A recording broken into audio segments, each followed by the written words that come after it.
Oh, Hanaki! Did you know that our souls are connected by fate? What do you know? I'm Yuno Hanaki from Production Kawaii's Hanamizuki.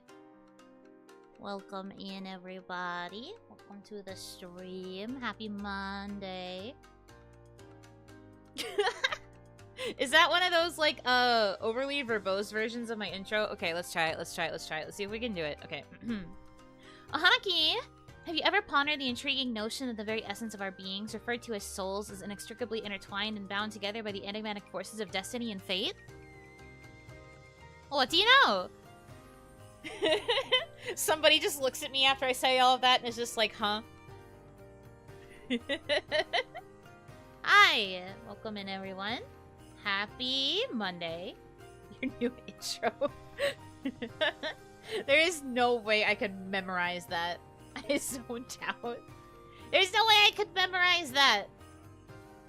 You have to say that every time. Well, someone's gonna have to type it every time.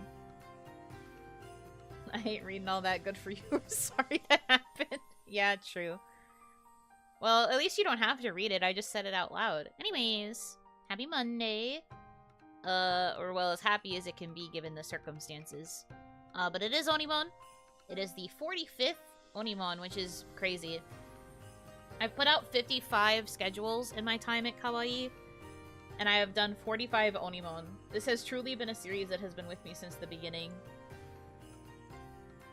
It be a Monday, it do in fact be. It is and it do.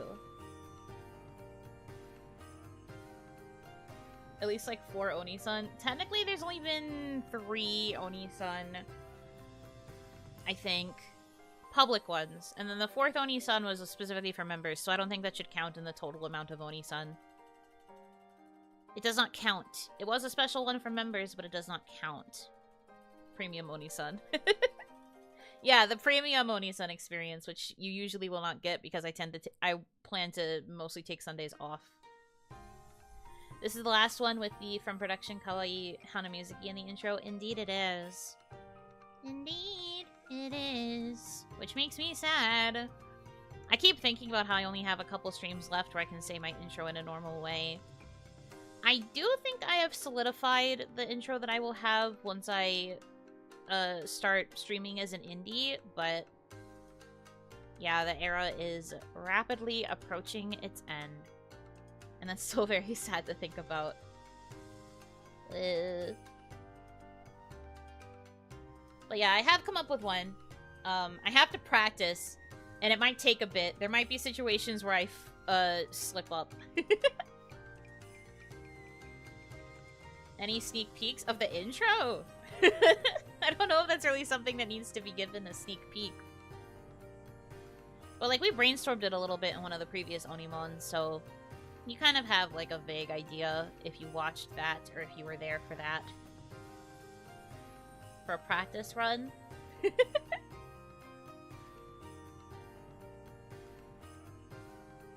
How are you? You know, I'm okay.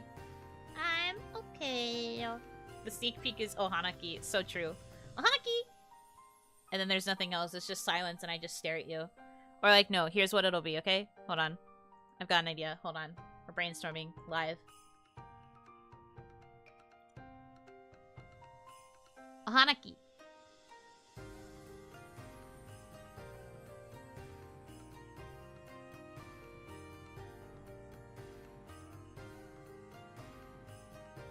Okay, now it's stream time. That's what it is. There it is. That's the intro. That's it. That's my intro. Something like that. Very cute, big. You know, don't I look strange when I am big? Very demure. Very demure. Very mindfully quiet intro. I would love that intro. You are cute. Can you do that intro every stream? I guess. The ideal intro, me barely talking. Oh, Hanaki, today we're playing Overwatch. I say that every stream, even though I'm not playing Overwatch. That would be pretty funny, too. How did you make silence cute? I don't know. I didn't really try anything. I just was quiet. What do you think of my profile picture? I can't see it very well, because to me it is just a tiny little circle, but I am pretty sure it is an anime girl with a Santa hat. It seems you are skipping holidays to Christmas, but most places do that. Understandable, have a good day. Christmas is in fact approaching. Is it Lua? Oh, I can't tell. I can only see the Santa hat. The details are very tiny. Details are so small. That's alright. Should be Yuno. I don't have a lot of Christmas art. I didn't really get Christmas art last year. Probably because it was so soon after debut. We got like the one... There was someone who commissioned a Christmas art. But only the one. And it was me with my back facing the camera, so... In the end, that's like the one Christmas thing I have. But yeah, oh Hanaki, welcome. This is the nostalgic reminiscing corner about production kawaii. It doesn't even just have to be from the Hanamizuki era or the Ephemera era if that happens to be where you came from. There is like so much to production kawaii, you know? And I feel like it is important to have a chance to like reminisce and be a little nostalgic as we approach the end times. Because while we are going to be focusing on what happens going forward, it's okay to reminisce on the past as well. Speaking of looking back, now you have me thinking of when you sang around last Christmas. So are you thinking of my Christmas karaoke? Because I did a 12-hour stream on Christmas. And I know I did karaoke for that. There was like a karaoke caroling portion. And I did do a couple of other things around Christmas time. Yeah. Do we have no Yuno art? We could repurpose that as an elf. I do have no Yuno art. I do have that. But it's terrifying, and I don't know how easily we could repurpose that to be an elf.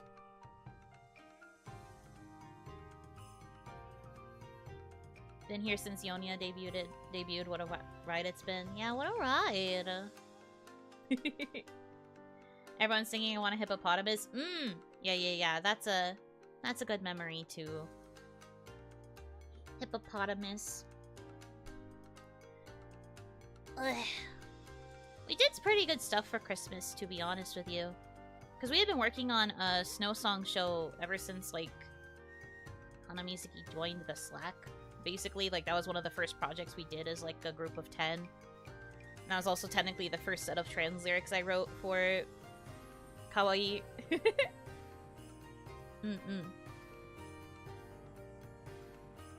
I'll fix the Yuno and make her cute if you want. No pressure. That was the first, yes. I mean, I've written trans lyrics as like a hobby before, but that was the first time I ever like wrote trans lyrics for a thing.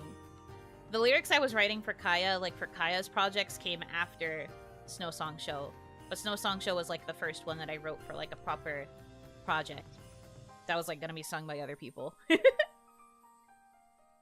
The minute I was in that Slack, we were like discussing the song plans, and I was like, okay, oh boy. Oh boy! And then I did it. Somehow. So I have pretty fond memories of it too. Because we were like working on that like before debut even. But it was like one of the first like big projects. But it was really fun. I was like, wow, I'm really in it now. It's really happening. And I think it turned out cute. I really like how everybody else sounded on the song too. It made me happy. Hearing girls who I have always loved the voices of sing lyrics that I mean, I didn't write the song, obviously. Trans lyrics are just prettying up the translation so it sounds better when sung. But like hearing them sing something that I even had like a slight hand in writing, I was just like, oh, my heart. I was so happy.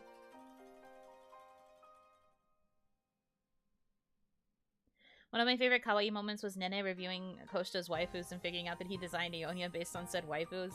I think some might have been a little bit of a stretch, but I do understand a lot of the comments that she made, though. I do think she was pretty much correct. But I saw that too, and low-key, I do agree. There are a few where it's definitely obvious.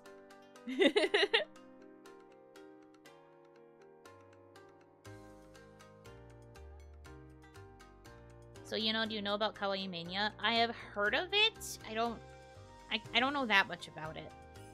But I have heard the term. I found you guys because a VTuber opened her big mouth and promised feed pics for a sub goal. What? During that arc, I got raided over to Nene, and then she raided me over to other kawaii girls. Oh, interesting. That is a very interesting chain to end up following kawaii girls. But I mean, however it works, you know? The VTuber realm is quite vast, so it is very lucky when people can end up in our little corner of it. I fondly remember seeing the first kawaii trailer with the corny anime opening style and just thinking to myself, wonder where this will lead, and here I am. That must be kind of surreal, yeah. Because I wasn't here from, like, the very beginning. I started, like, following kawaii talents around Nova Wars time-ish. And I was mostly just, like, a casual viewer for quite a while. I wasn't there from, like, the very beginning. The origins.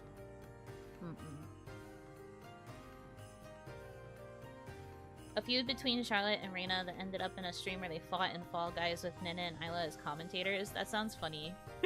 Maybe I'll have to go back and watch that. That sounds like a funny stream.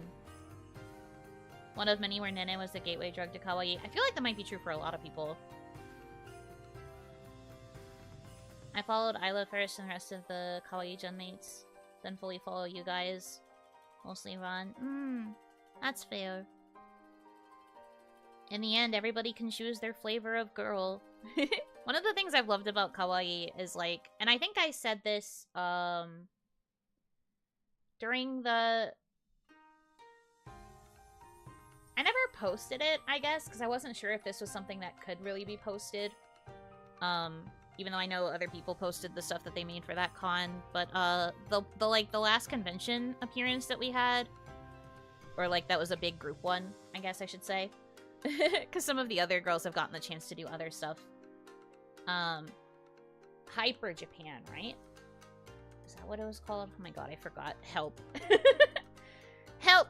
But I was responsible for doing, like, an introduction, like, an overview of production kawaii from, like, the beginning.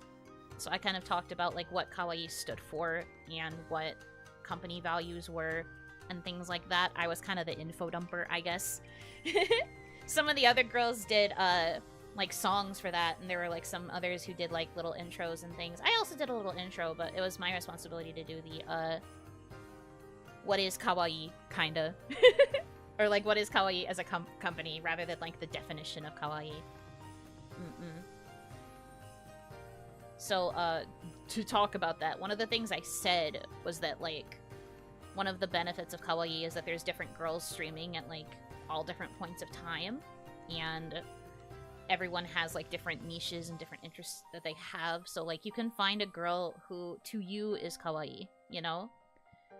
Maybe not everyone is your flavor, that's okay too, but there's enough variety, I feel, with all of the girls that, like, you could find one girl who is super kawaii to you. And we all represent different aspects of kawaii. There isn't, like, one flavor.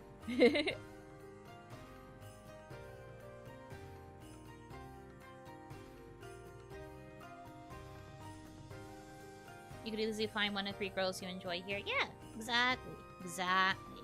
You get it. That's something I've always liked about it, too. Like, we were kind of all free to have different interests and do the different things that we like. And eventually, somebody would find us cute. Probably.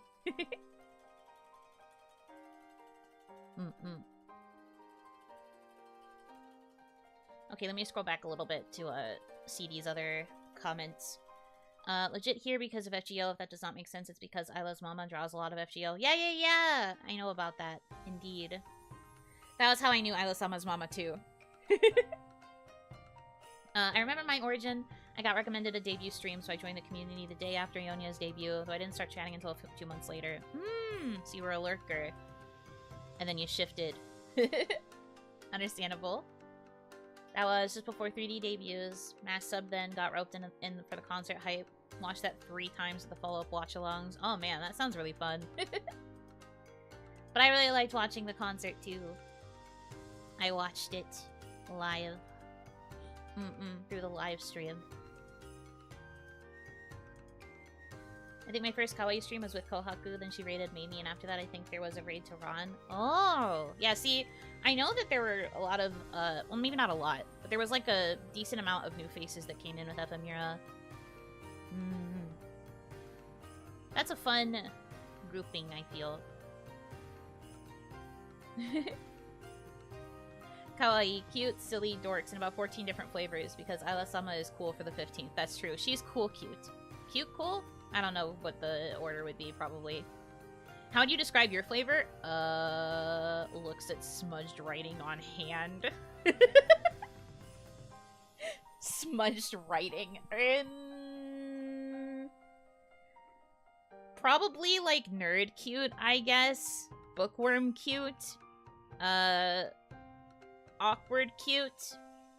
Does her best cute. I don't know. I don't know what type of kawaii I am. Yuno's flavor, nerdy, sassy, cute. I'm not that sassy. I have my moments, but I don't think I'd say I'm that sassy. I'm definitely like dry humor, I guess. More like Tsukomi cute. Straight man cute? I don't know. Watermelon, green on the outside, pink on the inside. You know what? That does feel pretty accurate, actually. The comfy one except for Tails games. Well, that's because in Tails games I just yap. I am the chatterbox.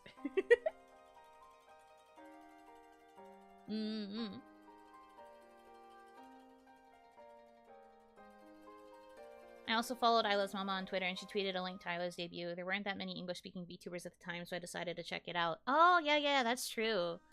Production Kawaii was one of the first, like, more widespread English companies. I remember noticing that about it, too.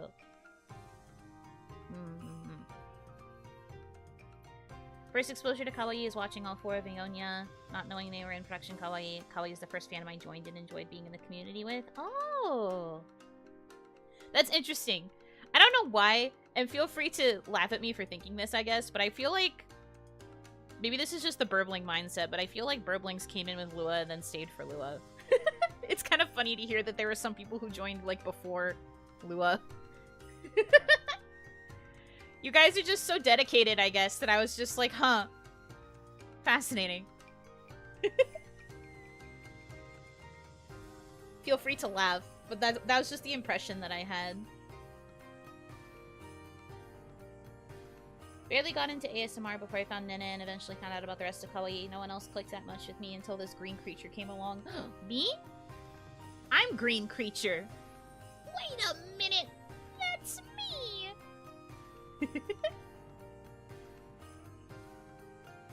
The dedication is real. That is one thing we can say about them. They have definitely proven dedication. It's noticeable if you lurk in Lua's chat how many names you don't recognize. That's true. Sometimes I would watch Lua's streams because I'd be awake in the mornings when she was streaming, and I would like just lurk for a little bit, and I would see all these names, and I'd be like, oh. So this is the early morning crowd. Because I would also sometimes stream in the mornings, but not that early. Crazy stuff.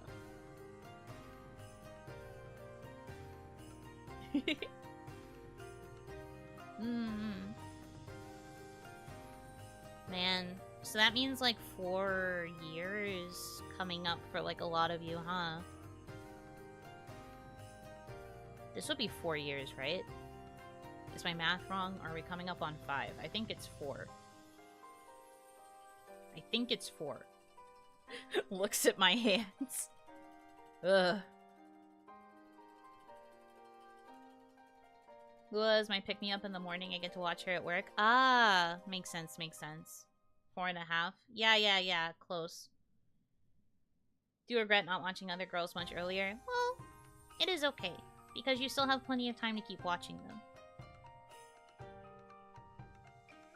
I am as old as Aonia. Ugh, ancient. Crippling. 4 years for the From the Beginning crowd. 3D pre-hype crew is about 20 to 24 months, so about 2 years. Okay. Do you think... Interesting idea. Do you think that a lot of people came because of the 3D? Do you think that was what caused, like, the biggest surgence in kawaii fans? Just, like, observationally. Because I do feel like the community was pretty small before, like, Idol concert and, like, Idol project planning really started happening. And then I feel like there started to be, like, a bigger surge once the Idol project was announced, probably because kawaii was, like, aiming to do something that was different from some of the other active agencies at the time. Just, like, widespread. Heard about kawaii from Idol Project? Ah, that makes sense. I think somebody asked this a little bit ago, but I might have missed it in the sea of comments. But, I first found kawaii because I listened to a lot of V-singers. I like listening to people's covers of songs, and... oh my god, I don't remember what song it was now. I would probably have to go back to her channel to see if I could remember it based on the MV. But I saw one of Isla-sama's covers in, like, the recommendeds next to, like, a cover I had just finished watching. And I was like, oh, I like this song. I want to listen to it. And then I listened to her voice and I was like, whoa! And then I got, like, really obsessed with Isla-sama. I love Isla-sama singing.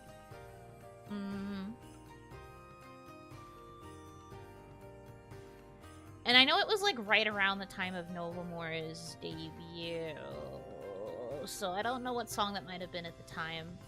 Probably Chug Jug. No, it was a Vocaloid song, I think. I just don't remember which one it was off the top of my head. But I remember thinking that her voice was, like, really, really cool. And then I started watching her other stuff, and I was like, wow. I care about her very much. And then because Novamore is kind of new too, I was like, oh, they had a new generation. And then I started watching Nami. I liked the other girls too. I would watch all of them kind of on and off. I was mostly watching Ionia, I think. Because back then my sleep schedule was a bit less ideal for watching Lua streams. And I didn't catch a lot of She's streams either. So I think it was mostly like Reina, Charlotte, Isla, and then Nami? Yeah, I think so. A Vocaloid cover from Isla. Insert, do you have any idea how little that narrows it down? Yeah. I know. Let me see if I can find it. I'm gonna look at her channel and see if I can remember which one it was. It's not gonna show up in my Yuno watch history, but like, I can see if I recognize it by name or, like, by thumbnail. It was an older one.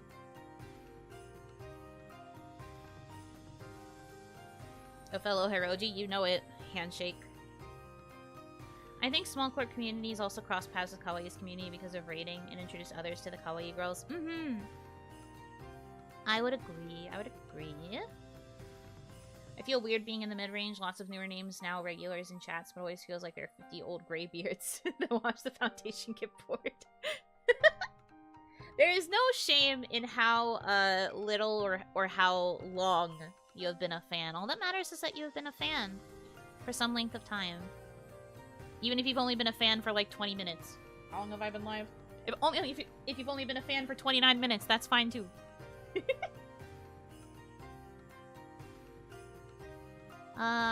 Let me see. I'm like scrolling through. Isla-sama, you have so many videos. I know it was one of her older ones. Let me see.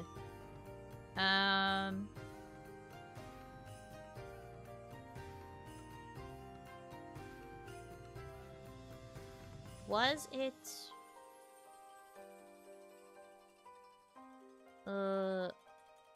Kyuto na Kanojo? Maybe it was Cinderella. I think it was one of those two.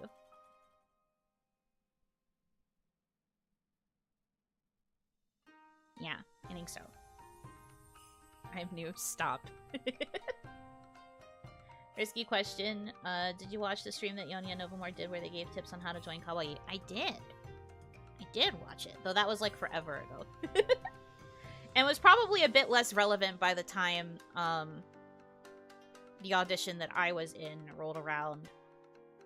But I did watch it, yes. Because I had been curious what it was like. I didn't really know anything about corporate VTubing, so I was like, eh. Is Leia a Vocaloid song? That's what stuck with me the most. Leia is a Vocaloid song. Correct. Speak up, you 30-minute-old nerds. Been here since 2 months after Gen 2 debut. Oh, you even know like the exact time frame. You are better than me. I don't remember the exact time frame at all. Achoo! Over my head. Back when you started watching, you were also on that morning streams train ride from Isla into Nami into Reina. Sometimes, yeah. Sometimes, if I managed to catch them live. I was also a big VOD watcher.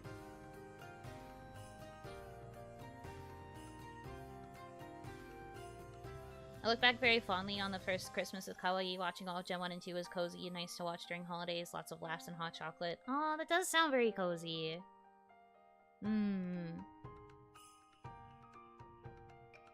I am a little bit sad that Christmas is going to look different this year. While we are still, like, friends, obviously, it's not, like, the same community gathering celebratory type. Although I think I've said that a couple times now, so I won't dwell on it too much, but it is still a thing that I feel.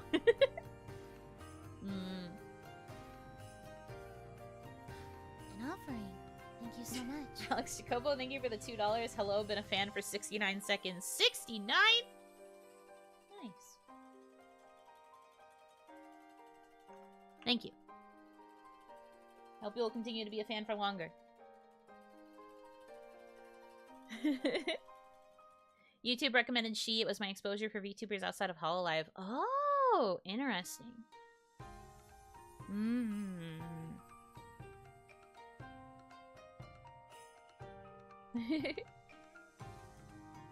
At least one Christmas song with as many people as possible would be nice to have.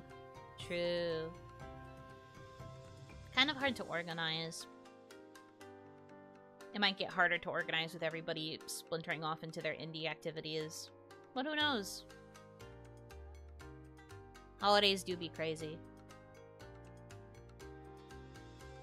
Next goal, 7 minutes. Alright, wait until exactly 7 minutes from now. So you can say, hi, I've been a fan for 7 minutes.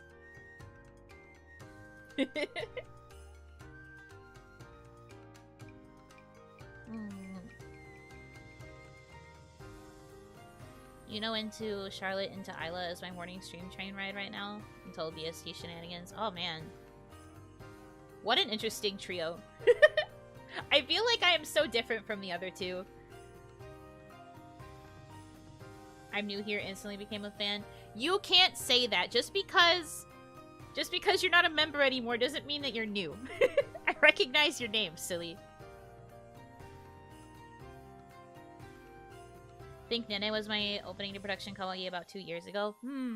So around Idol Project time. It does seem like that might be a commonality for some fans. Idol Project times. Kickstarter times. Get spreadsheeted. No, I just recognize the name. Please. I didn't even know VTubers existed on YouTube outside of clips until I watched Nene and Kawaii. Oh man, that is truly living in a bubble. I knew VTubers existed because, like I said, I used to watch a lot of V-Singers, so I kind of knew that they were, like, in a similar field-ish. And I also was, like, a big clip watcher for some of the bigger VTuber organizations.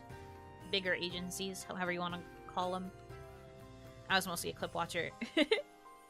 I think Kawaii was the first time I started watching, like, actual, like, streams and, like, being present in streams. Before then, I had mostly just watched clips. Hi, I'm new. Shut the frick up. I know that account is yours. Stop. You can't fool me with that.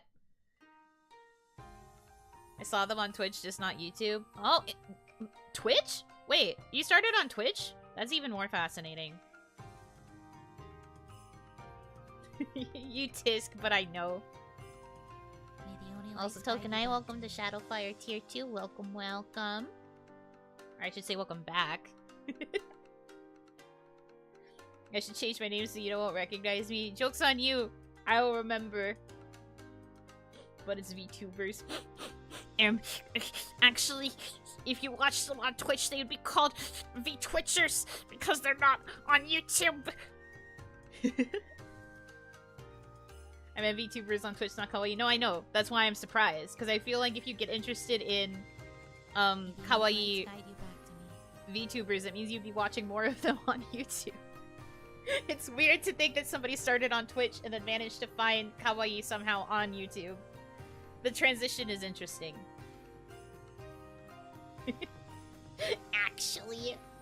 What would Daily Motion VTubers be called? V-Motion? Do not say D-tubers. Do not say D-tubers. Maybe they're still called tubers because they're living in a tube. No, they're called tubers because they're all potatoes. Confirmation. What's VTub? I don't know. I'm trying to figure it out. I haven't figured out where the tub is. I'm guessing it's a V-shaped hot spring bathtub. The minute you take a soak in there, you become an anime girl. Facebook tuber? Obviously FaceTuber. Because BookTube is different. The magic bathwater, I'm telling you. I'm telling you. Hi, Nene. Hope you're having a good day. Oh my gosh, Nene Amano in my chat.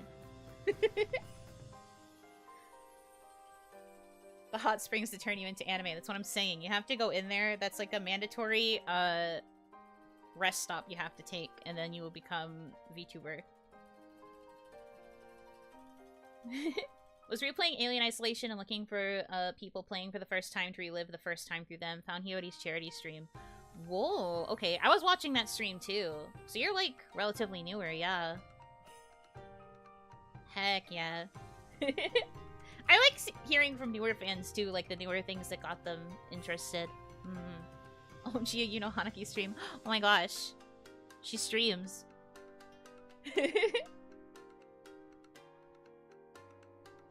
There's the art of you and Kaya in the bathwater. That's where it started. That was a very interesting conversation that I had with Kaya, yes. Nene was my first introduction to kawaii when my Oshis were on break. Oh, okay, okay, okay. Makes sense. I would question which Oshi, but I don't want to put you on the spot. An art of what? I think that's the first art that Nettle drew. Nettle's drawn a lot of Yuno stuff since then, but the first art that I think Nettle Seeds drew of me was an art of me and Kaya in bathwater. Because we had been talking about whether or not bathwater was safe to drink. I think in one of... Was it in my stream? Or was it one of Kaya's streams where I called in? I don't remember. Anyways, we had been talking about whether or not bathwater was safe to drink, and I kept saying that I didn't think it was because the way water gets processed for bathrooms is different from, like, kitchen water. And she was like, it's still water coming out of a faucet. It's fine. And I was like, that's gross.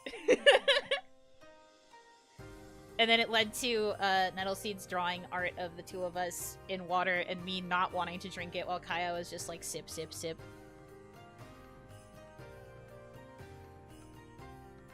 If you filter it and boil, it can be. I'm not having this argument again. This argument's like over a year old. And OniMon was the shower water discussion? I think it might have been, but I mean, we've had so many OniMon, it's hard to tell. That is gross. Thank you. Finally, people with common sense. Hanamizuki. That's us. True Kaya behavior. She's always been like this, even from the beginning. Because I think that stream was in, like, November or December, which means it's been about a year. Ugh. Passage of time. Ugh. Awful. It's gross only because I find tap water gross. I get what you mean. Some places just have really bad tap water. And it needs to be filtered in order to taste good.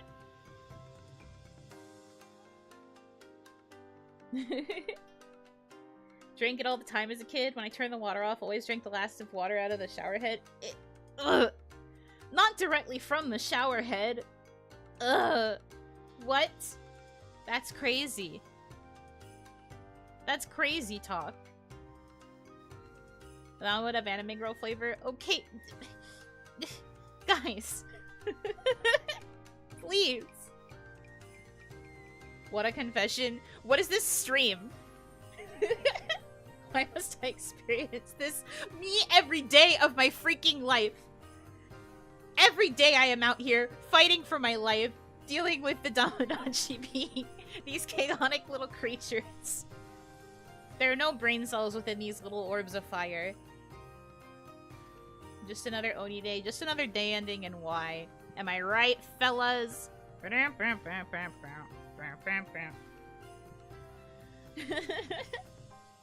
roommate sometimes drinks from the toilet.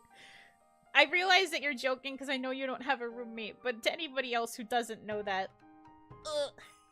Crazy. It's about water drinkability, isn't it? Not an issue when you live in a country where tap water isn't safe enough to drink. Yeah, exactly. I understand. It's like, it's based on the filtration and stuff. But I still feel that it, like, processes differently for, like, water that is used for, like, bathing or showering versus water that you use for drinking. But it depends on the place, I guess. For some people, I guess it all comes from the same general supply. Banaki banana gamer subs flavor? What do you mean, Banaki banana? Banana? You think I would have a banana flavor? That's crazy to me. That's crazy talk. Not that I hate bananas, though. Kaya is the one that hates bananas. I'm okay with them. You have two on your head. Shut up! Shut up! They're not bananas! I'm gonna have to zoom in again so you guys understand, but, like, they're not...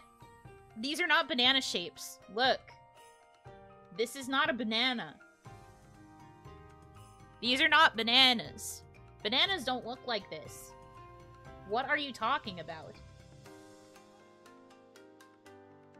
It'll probably be a green tea flavor. Actually, banana and matcha is a pretty common combination of flavors, to be honest. So it actually wouldn't be that bad to have matcha banana. However, I think I'd probably go honey matcha if I was going to choose something that's, like, yellow-coated. But they're not bananas. Stop this. They cannot deny they have a similar esque shape. They don't! Bananas are rounder. These are very pointed. Mustard matcha. Shut up! Terrible. Try to eat them? I can't. They can't come off my head because they're attached to my skull. That's how horns work.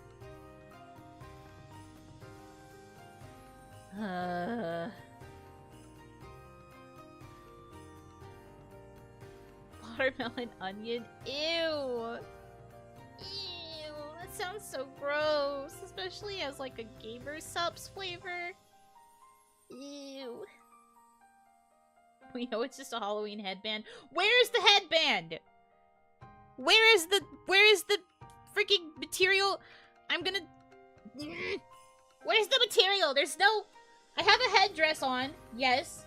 But in case you can't tell, it's behind the horns, not attached to them.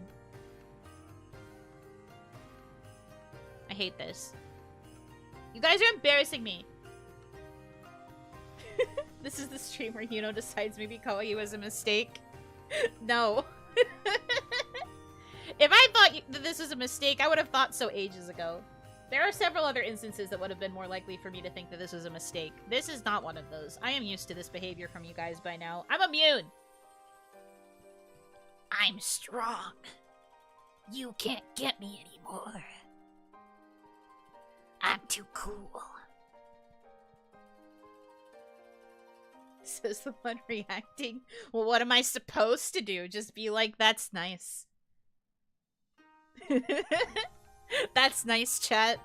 treating it like you guys are the 5-year-old coming with a doodled drawing on a piece of paper, and I'm just like, oh, that's nice, chat. Good job.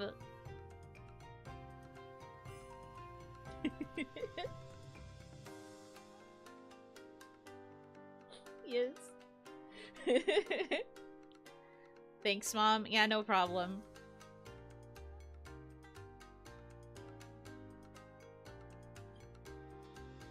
I don't know how I'd feel with that reaction. Understandable. I wouldn't know how I'd feel. And I'm the one giving the reaction. Anyways. They're not bananas. Can we hang our drawings up on the fridge? Well, we can, but there are other things that have to go on the fridge too. The fridge can't be all your drawings. And that's the problem. There are a lot of you. There would be a lot of drawings individually. Thank you, Yuno's fridge. Such as calendars, chore or grocery lists, fridge magnets, the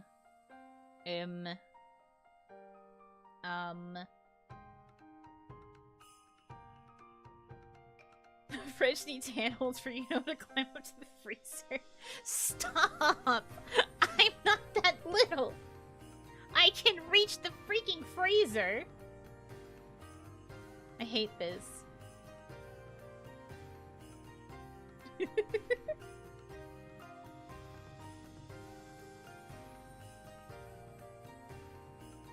Blueprints of the house. Yeah, that's where those go, on the fridge. Ridiculous. Lower the cabinets. It's one with the freezer on the bottom. Stop. She has a footstool. Stop. I hate this. You guys are embarrassing me. What if Nina Senpai is still watching? Embarrassing. Maybe Yuno's Geta can raise and lower. They are normal shoes. For a normal girl. They do not raise nor lower. They are simply the size that they are. And you guys are just mad because I can walk in them and you can't. At least you can fit underneath the fridge to grab any magnets that fall down. No, I can't. Because A, I'm not that small. B,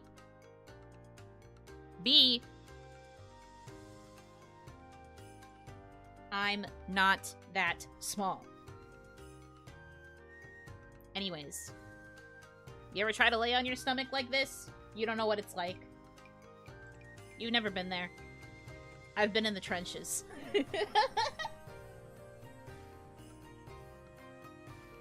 I haven't seen you walk, so I need proof. You would have to wait for a 3D. Which isn't really happening anytime soon. But, like, you'd have to wait for a 3D.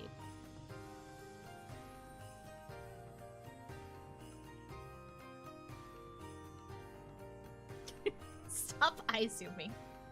Please. Although at least you understood the point I was making.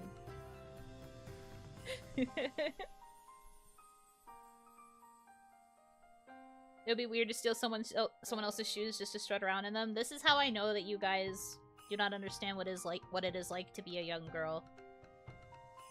It is the quintessential young girl experience to steal your mom's shoes and walk around in heels, even if it doesn't make sense. Anyway.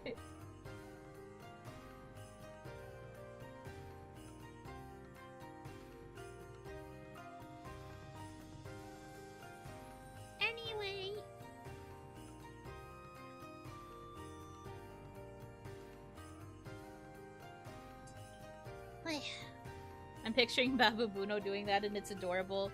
I think I did a little bit when I was younger. Even though I had mostly tomboy tendencies, I did do that experience at least at some point.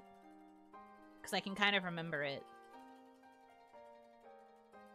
Puntable and 10-inch heels. Puntable and 10-inch heels with the like really long nails and the purse. She's like the Slay Reggie Gigas or whatever. Slay Reggie Rock. Slay! Slay! Or something. Sassy Puntable, true.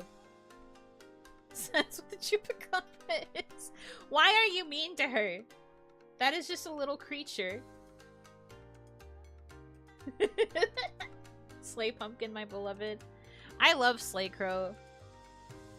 Slaycrow is very iconic. Big fan of their work. Their work was thanks to me, by the way. I did it. I did it. It was me. Not a Hot Cheetos Puntable. I don't think Puntable would like Hot Cheetos. Because I don't like Hot Cheetos. I don't really like Cheetos. I don't know if that's an unpopular opinion, but I don't like them. Never been a Cheetos fan.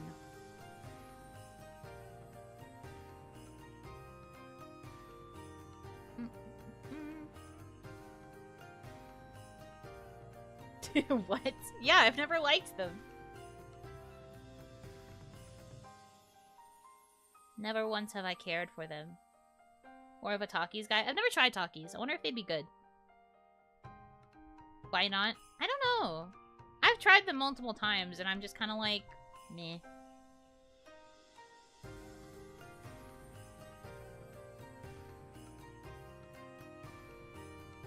If you like spicy and sour, you will love Takis.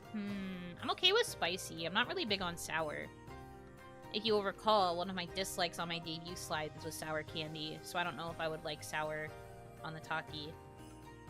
At least you tried them? Yeah. I usually will say that I have tried something before I say that I dislike it.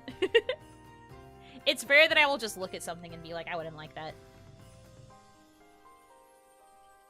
I'm trying to be better about trying things. Cheetos are good. Hot Cheetos, on the other hand, are terrible. Fair.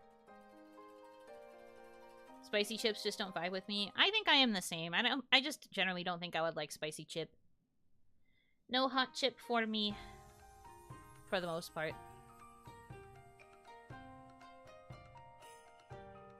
I am a corn chip fan, though. I do like corn chip. You're already color-coded for December because I'm green? Are you saying I look like a Christmas tree? That's messed up. Bruh. Bruh. Bruh. Me quietly saying that's messed up while a bruh happens.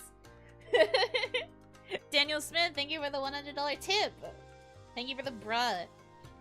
Two things. I liked baked Cheetos now that I'm an old man, and we can't do a look back without a bruh. Bruh. You know what? That's true. We cannot do a proper look back without a bruh. Thank you. Oh, Yuno tree. Oh, Yuno tree. You do have ornaments on you, but they're not red. You have, if you're having a Christmas tree, it has to have like a red. Kaya creating Buno bruh.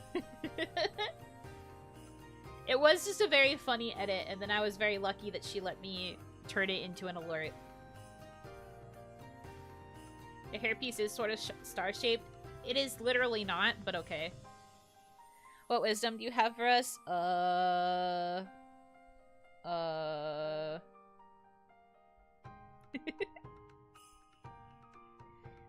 around the Yuno tree. We shouldn't be singing Christmas carols. It is not the end of November yet. Now it's iconic. That's true. The first time it happened, it was pretty iconic, and now it has just become a staple of the Bunoboniki brand.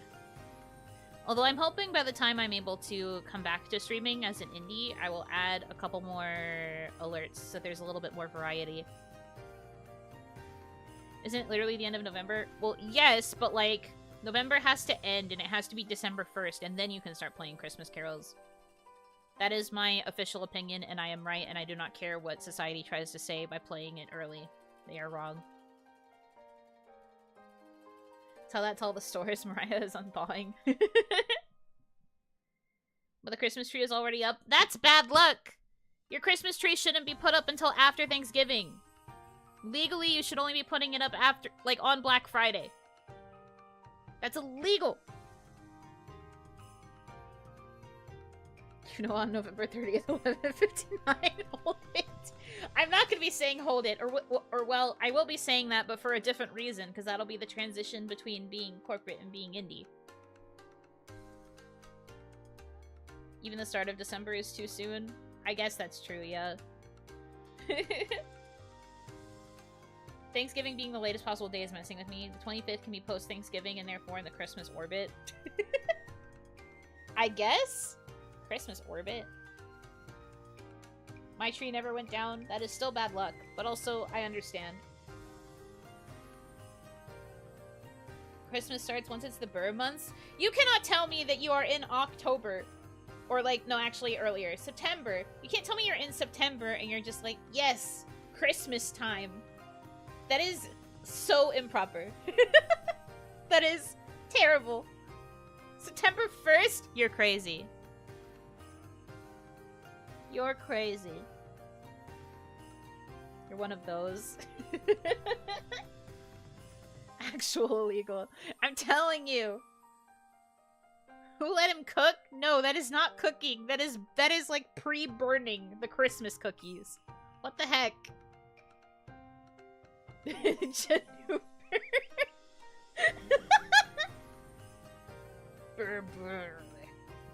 This is stupid.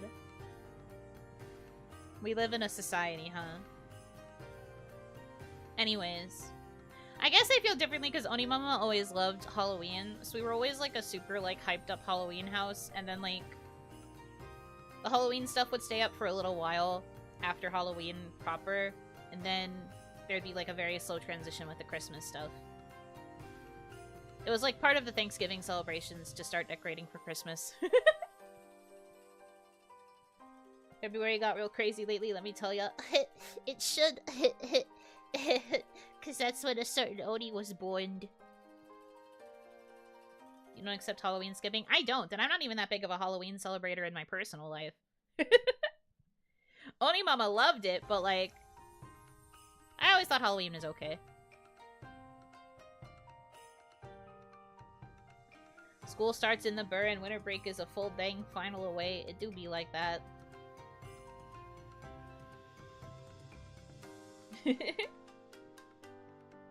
I say just leave the 12-foot skeleton set up and put a Santa hat on it. Honestly, that is peak festivity. You could just argue that it's Jack Skellington from that one movie. You could just be like, yep, I'm festive. I nailed it.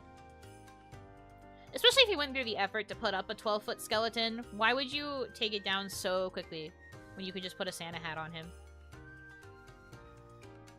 To be fair, what are Thanksgiving decorations? Do you not make hand turkeys and put them all over your house? Where is your spirit? I'm joking, by the way. This is a joke. Turkey feathers first, then Santa hat? Fair. Turkeys with hands? No. You use your hand and you trace your hand to make all of the parts of a turkey.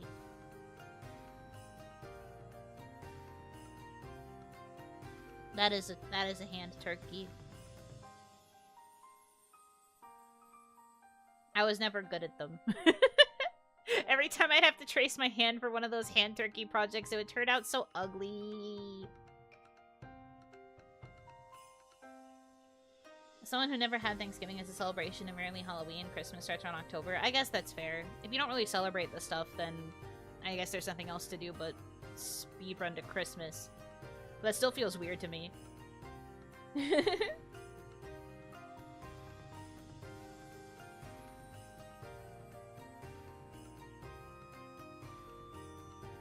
My cunning always let me down. Ah, were you also told that you were bad with scissors when you were in kindergarten? If so, I relate.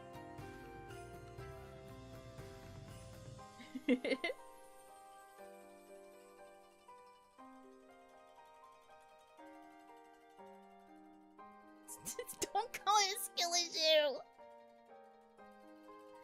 I was bad with everything in kindergarten. I'm sorry to hear that. I was okay with most things, but scissors, boy howdy. Scissors and yapping, apparently. Being left-handed in a world of right hand and scissors? Ugh. Yeah, that probably is rough. I am right-handed, so I never had that issue. My left hand is a useless creature. Left-handed alliance? How many of you are left-handed? What? I didn't know that there were that many.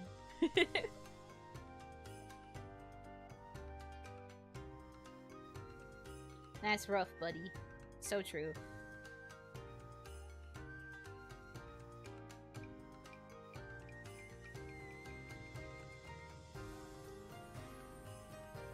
Never use scissors, always use box cutters or knife. Oh, another lefty. What a be but skill shoot. Right-hander.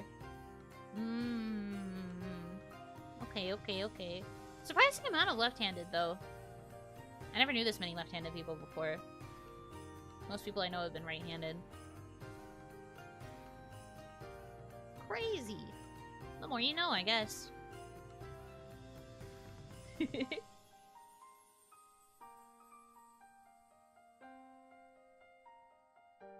Fine with both hands? Oh, ambidextrous. I thought left-handed was normal. I feel like right-handed is the most common. I don't know if it's normal, but like...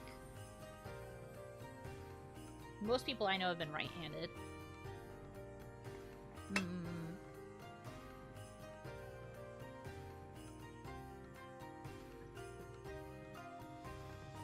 Right-handed, but I use my left for quite a few things, like using cutlery. You're better than me. My left hand is freaking useless when I have to use cutlery properly. My left hand can do freaking nothing. What are you even good for? Me to my left hand.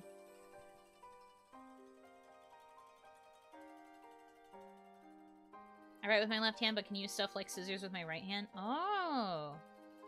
Some people are kind of ambidextrous, I guess. If you use enough, like, proper training for it. If I lose my right hand, I'm cooked. Same. It's truly over.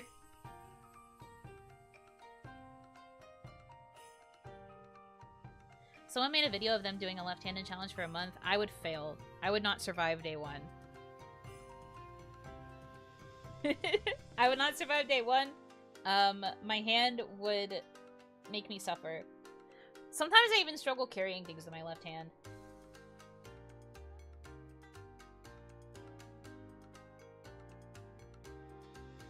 I had to learn to write with my left hand when I broke my 4th and 5th metacarpal. Still stuck to me to this day. Oh, interesting. I suppose, yeah, if you're in a situation where you have to learn, makes sense that you could, like, make it work. And then I guess you just kind of stay ambidextrous. Fascinating. So I guess I could make myself ambidextrous if I ever wanted to try. Interesting. The thought is kind of funny.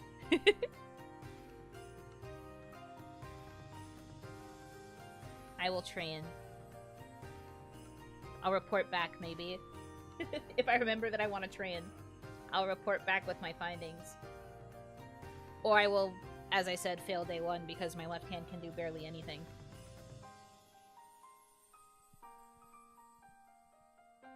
Barely anything.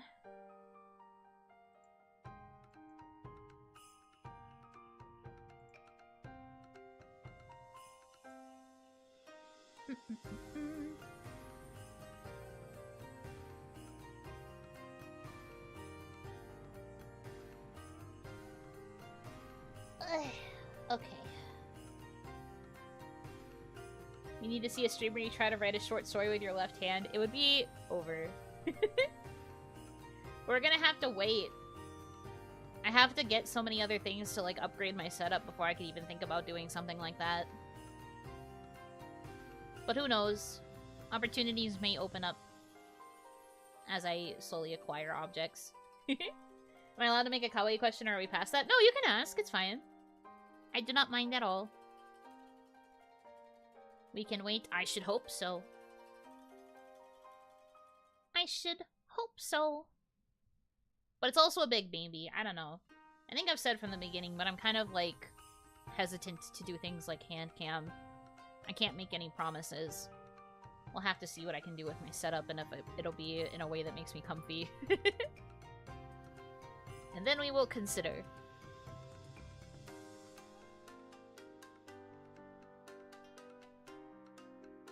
What is one memory of each gen you have? Like, it can be in general as a gen or related to you. Okay. Well, the one I have for Ionia is related to me because I was watching Ionia's... Oh my gosh, what stream was it? I want to say it was an anniversary stream. I think? It was an anniversary for something. But I was very sick around this time. I had, like, a cold and a fever, and I think I had to cancel my stream that day. Or maybe I was going to still have it later, but I was still, like, sick. I don't remember what happened.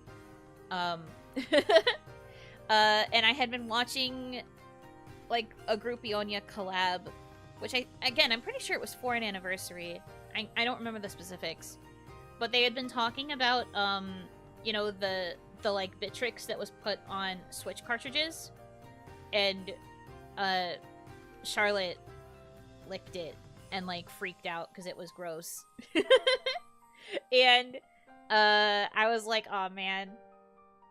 I felt bad for her because she experienced that. And then, I think it was Reina who said it, but then Reina saw that I was in chat and then issued out a challenge to all the Kohai for, like, a quote-unquote hazing to make us all lick it. And then she posted it in the Slack, too, but I had been on stream. I had been, like, in the stream chat, and I heard her say it, and I came in, and I was like, we have to what? And they were like, hey, Yuno, go get a Switch cartridge. And I was like, huh? They said that it had to be something that we did on a stream, and I was like, okay. So then the next stream I did, which was for Princess Peach, I licked the Switch cartridge for the game that had been in before I played Princess Peach. And it was gross. And that was a rough time. Anyway, that's my Ionia memory. That's my Ionia memory. Pretty simple, I feel. But that's what I get. I listen to my senpai. How nostalgic. We'll go with that, yes. Novamore. You know, memory getting bullied. Look. A memory or a traumatic experience. They go hand in hand. Honestly, it wasn't that traumatic. It was a gross taste, but, like, it wasn't that bad. Maybe I just didn't get a good enough lick, but, like, it wasn't that bad. It was gross, but I don't know. I have had grosser things. Doesn't have any memories non-related to bullying. That's not true! Stop. That's not true. The actual kombucha girl meme? No. If I was kombucha girl meme, I would have been like, actually, that tastes yummy. But it didn't taste yummy. It was just less bad than other bad things I have tasted. How would you rate it against Boba Pizza? Boba Pizza gets a -3 out of 10. The Switch cartridge, Bitrix, is like a 0 out of 10. Like, it's gross still. Wouldn't lick it. But, like, tolerable, I guess. Like, it's a bad ick, but Bobitsa is, like, worse. Bobitsa's way worse. It is below the scale.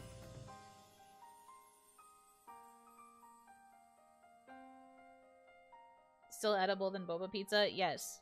Boba Pizza was terrible. I truly never want to do it again. I truly never want to do that again. Like that licked lemon art meme, but with the Nintendo seal of quality? Yes. Exactly. Nah. Pepperoni Switch pizza. No! I'm not eating a cartridge! You guys are weird! Anyway. Let's see, Novamore.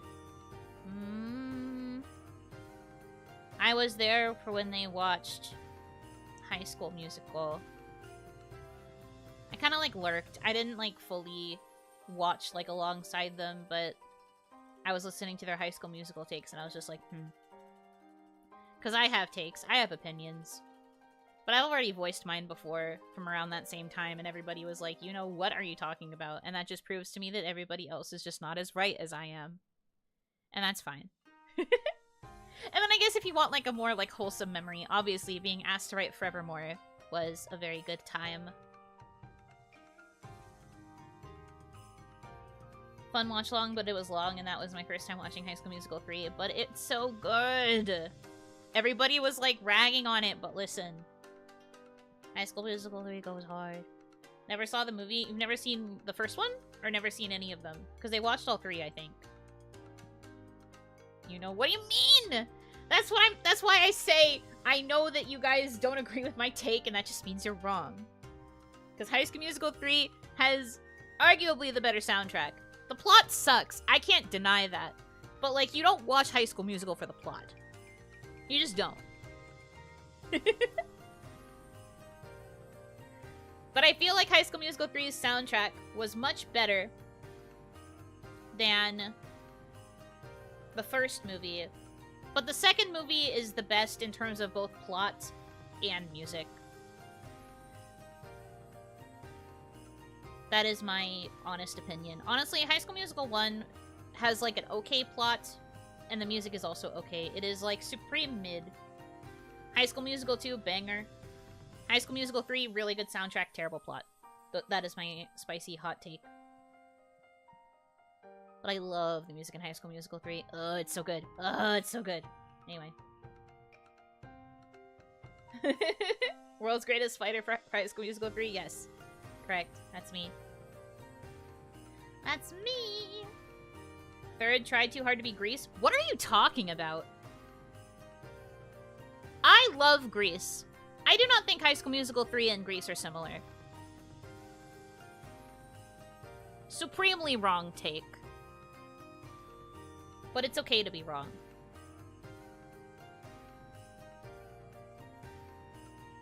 I will accept no Grease slander.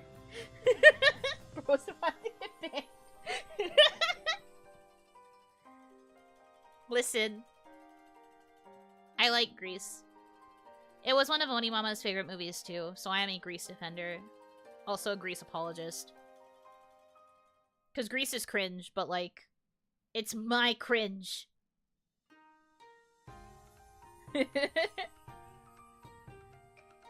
I come in here and I hear High School Musical, what's going on? I'm talking about memories I have of the other gens, and I was talking about how I remember Nobumore's High School Musical watch-along. Only musical movie I watched was Grease in middle school. That's fair. How do you feel about Hairspray, though? Love Hairspray. Love Hairspray. The movie musical version was Zac Efron. Slay. The movie musical version goes hard. Honestly, slay.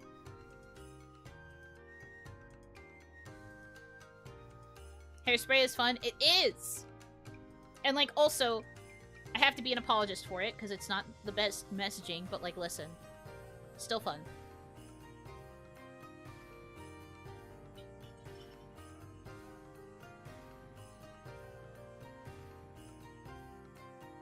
Because of my sister, I know Grease and Grease 2 word for word. I never watched Grease 2. I only watched the first one. And I think there's also, like, a show now on some station or whatever. I say station, but, like, streaming service is what I meant. Never watched that either. Grease 2 is pretty bad. You can't top original Grease. You just really and truly can't. It is one of a kind. There's Grease the musical, the show. Blech. I hate that kind of thing. That's like why I felt nauseated when I heard High School Musical, the series. I was like, what do you mean? What do these words mean put together? Think about what you're doing.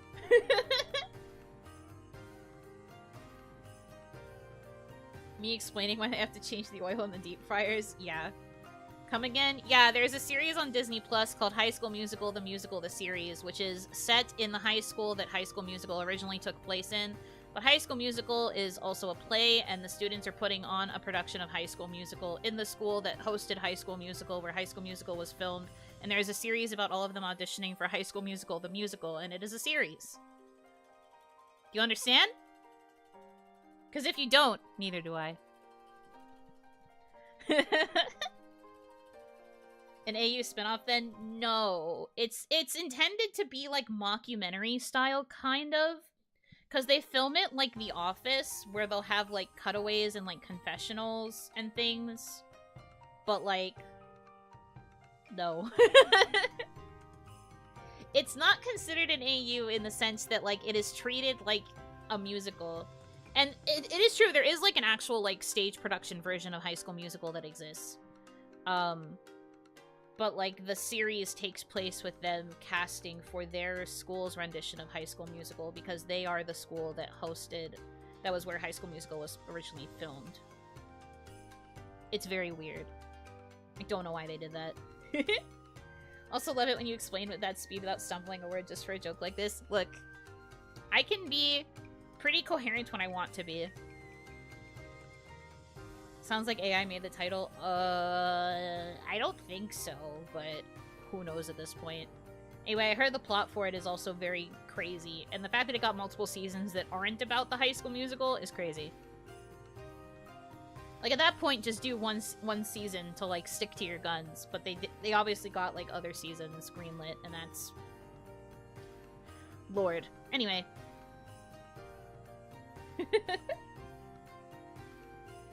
Anyway! When are you going to want to be clear? It's been a year. Shut the hell up! Stop being mean to me! This is a multi-season show? It is. I think it had 3 seasons? I don't think it was 4. I think it was 3. Pretty sure it was 3. It was either 3 or 4. I'm not wrong. Or, well, I might be wrong. But I don't think I'm wrong. Cats Don't Dance. I have heard of it. I don't think I've watched it. Or if I did, it was like forever ago and I don't remember it at all. But I do hear a lot of good things about that movie. Like, a lot of people really like it. Sounds like 3 too many. Honestly, you're right. Honestly, probably correct. Watch it? Okay. I like how you just say that and expect me to do it automatically. I guess I'll just stop stream and go watch it.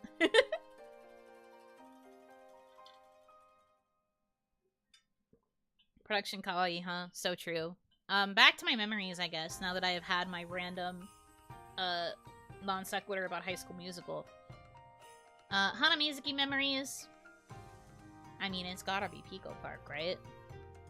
It would be weird for it to not be Pico Park. Both times we played Pico Park. The first time, and then, like, the last time that we got to play with Ron-chan. It's gotta be the Pico Park experience. I know that's not necessarily, like, Hanamizuki's game by any means, but it was very fun to play it together.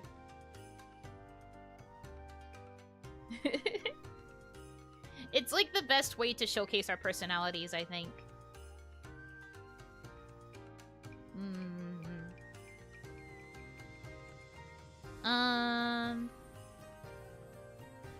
And I liked how Hanamizuki was able to release a lot of, like, covers as a gen, too.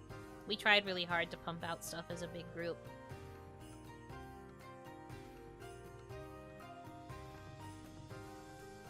Then you got jibbed with Pico Park, too. We really did! I'm so sad about it.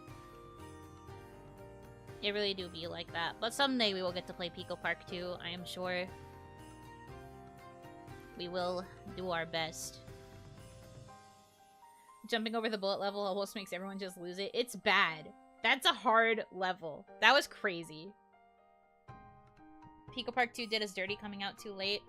And it was like an immediate release too, is the thing. But it happened like after we had done our collab. So it was just such bad timing.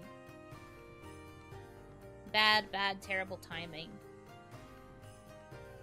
A true bummer. And then Ephemera,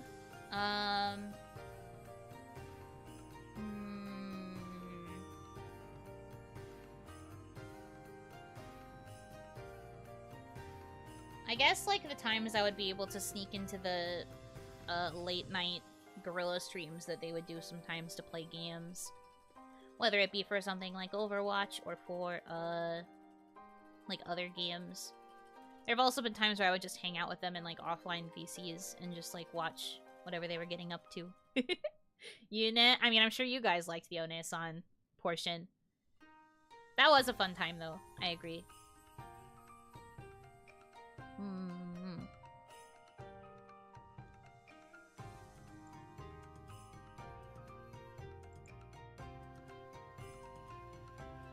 How'd you know?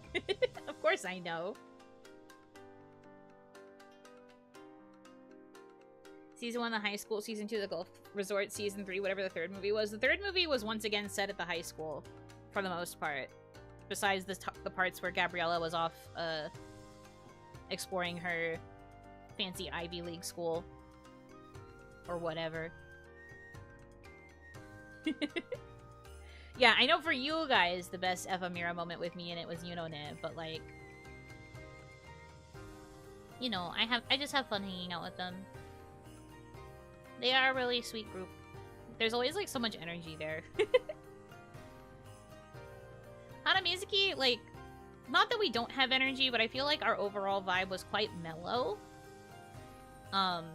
We had kind of, like, a drier, maybe not drier sense of humor, but it's hard to explain. Meanwhile, like, Ephemera just always feels like their energy is out of 10. They are, like, solidly out of 10. Mellow? Well, what I'm trying to say is, like,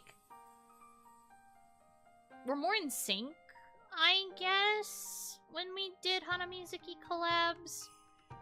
Like, Kaya, of course, would still bring a certain kind of energy, but, like, I don't know. It felt like the three of us were more of a well-oiled machine that could still occasionally shoot the shit.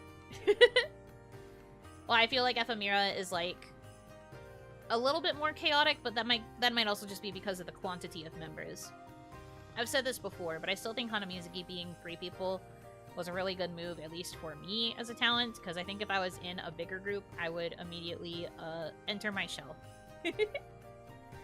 But being with the other 2, it felt like the 3 of us were able to equally kind of balance like what we did and what we contributed in collabs and stuff. But that's just my opinion. Also, it worked out that we were all pretty much in like the same kind of time zone, so we didn't have to worry too much about coordination. It was a lot easier for us to like hang out and also like chat even off streams. We were all in pretty easy access to each other. Green show? Turtle Hanaki. Yeah, I am a turtle. The chaos, the nerdy, and the silly, the Triforce. Indeed! Correct. You're kind of the one who would keep things focused. This is true. I think I was the one who would try to take point the most often when it came to, like, switching between topics and, like, discussing stuff, I guess. Kaya sometimes has that, like, leader energy, but she would often defer to me because I would be the one kind of keeping us on track. Your wisdom, I guess? What are the other options? Courage and, what's the third Triforce? I don't know anything about Legend of Zelda. Power? Okay, then Kaya would be power, probably. And I guess that makes courage Ranchan. And I'm wisdom. For me, one of my favorite Hanamizuki moments was how Ranch ended the half-year Annie collab. Yes, the iconic Let's Bang. Understandable. The best part is that she did not mean it the way that it came out, and it's honestly still so funny. I love her. Let's bang! She's so funny. The instant panic was the cherry on the cake. It's really good. That's what I mean when I say she's so funny. Protect the silly. I want to protect her at all costs. I love her. And I still miss her every day. But things just turn out, like, wild. It was just one thing after another after her graduation, huh? One thing after another. Crazy, crazy, crazy stuff. not to be depressing on Maine, but sometimes I feel like I let her down a little bit. Obviously, I will reiterate, nobody knew at that time that things would become like this. TM. Especially like this. TM. But like, sometimes I feel like we didn't really get a chance to push forward after she left, I guess is the best way to put it. We just didn't really get any true chances with everything going on.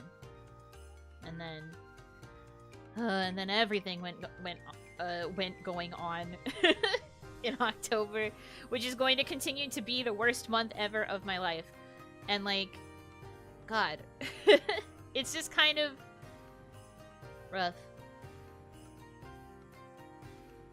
Man.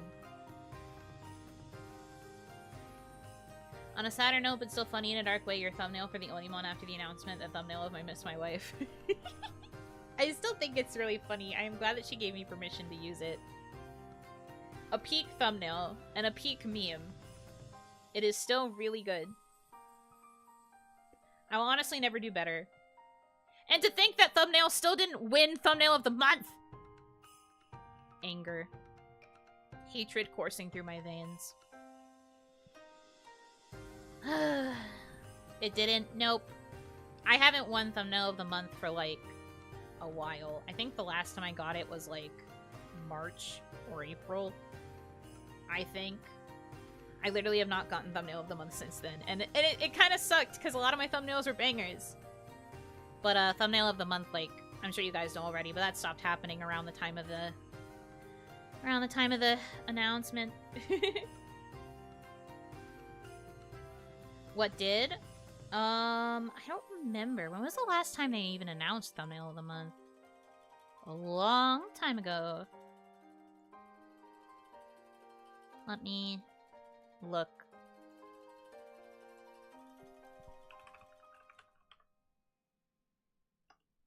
I don't think it's like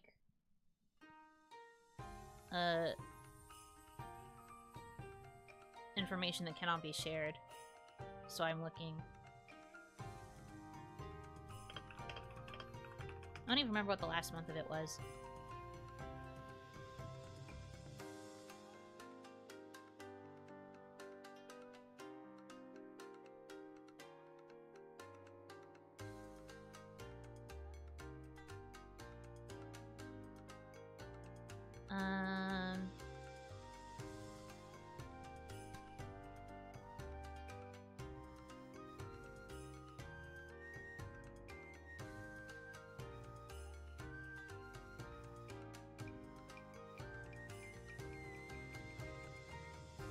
Bro, I can't find the...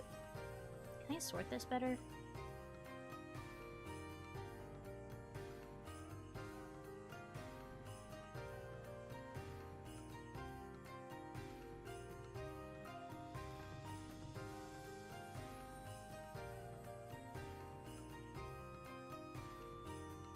Okay, I literally can't find it, so I guess they stopped like a long time ago. They must have stopped like a while back, because I literally can't find it. Well, that's a bummer. Convinced thumbnail of the month was decided by dartboard and justifications were made after. Well, whenever they would post thumbnail of the month, they would have their reasons, like, next to the people who won. It would say, like, so-and-so, because the thumbnail had XYZ. So, like, they did provide reasons whenever it would be posted, but... yeah. Unfortunately, I can't find it. I guess I could try to be more specific with my search, actually. Wait, gotta use my... citing my sources skills to be more specific.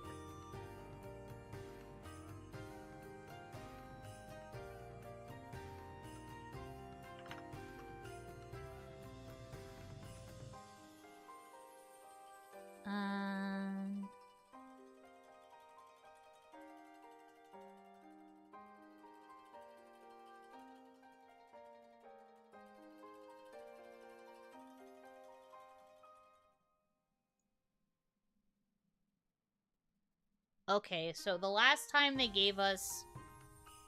awards was for June. So they, like, stopped doing it for a while. And I should note that the announcement for the June thumbnails was posted in August. Sorry, I shouldn't laugh. Sorry, I shouldn't laugh. I'm chill. But yeah, that was the last time that we had any mention of thumbnail of the month. So it had been a while anyway, so I guess it was kind of a given that it was gonna stop, but yeah. They were like way behind, and then they just kind of gave up.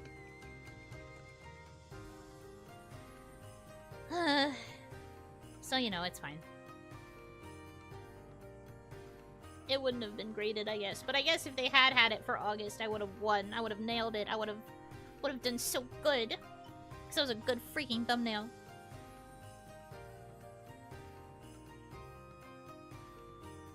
I'm kidding. There were a lot of other, like, really good thumbnails.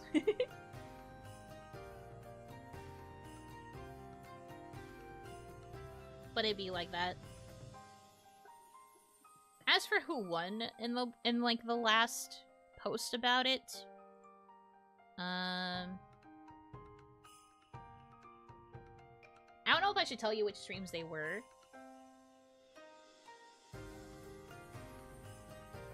But like, since other people have talked about like winning or whatever, I think it's okay if I share who won. But it was a Reina thumbnail, a Nene thumbnail, and a Kohaku thumbnail.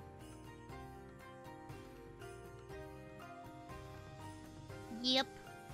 Yep.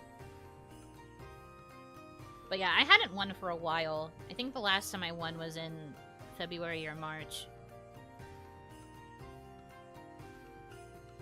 It has been a long time. I just don't care for my thumbnails, I guess. Ue.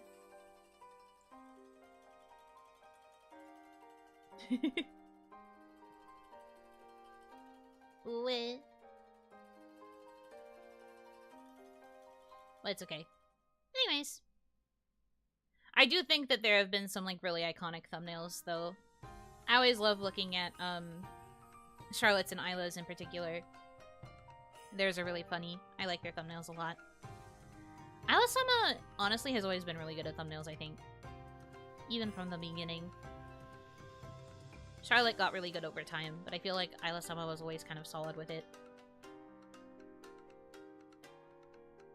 Thumbnail goats for real! They're so good. Aeonia's thumbnails belong in a museum. Mm-hmm. I agree, they're really good. Everyone else also does a really good job with their thumbnails, but I do think that Aeonia kind of like...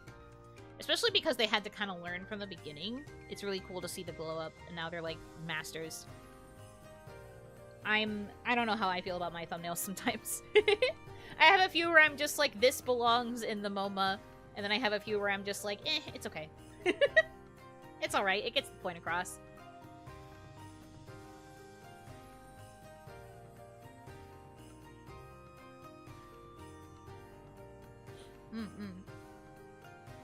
But I do agree, there have been some pretty memorable thumbnails.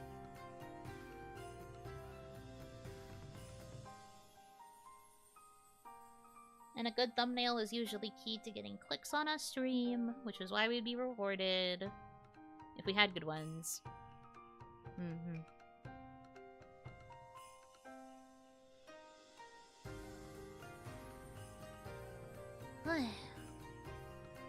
Man.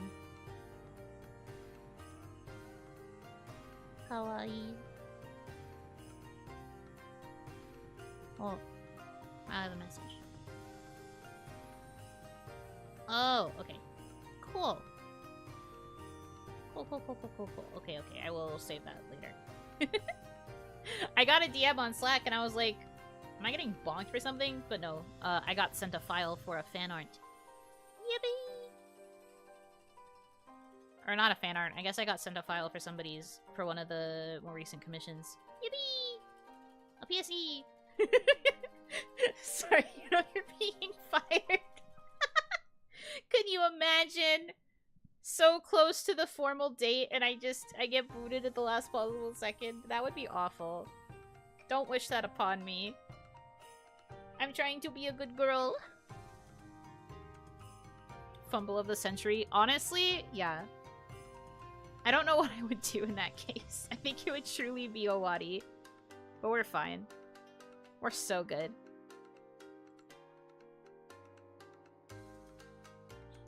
When Foodie did that after the concert. Yeah, that was crazy.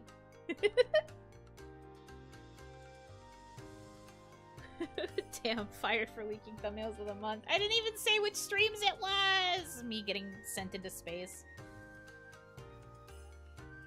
That would give Puntable a whole new meaning. Where's that video that Ron-chan made of us getting launched into space? That would be me, literally.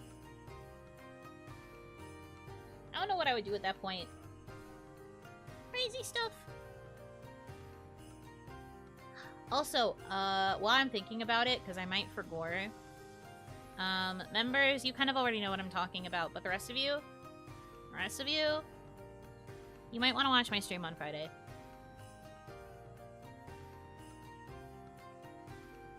Nishikino Baya finished a thing for me, so you might want to watch my stream on Friday.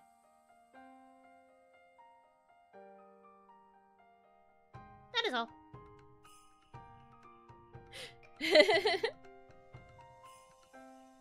If you watched the member stream yesterday, you know what I'm talking about, but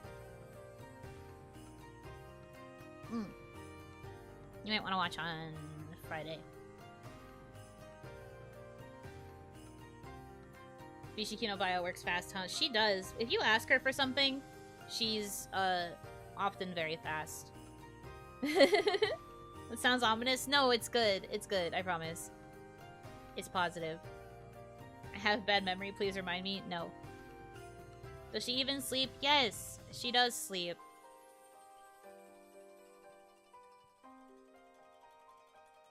But, like, I imagine for her it wasn't too difficult to take care of the thing. But no, it is a good thing. It is a good thing. I promise you.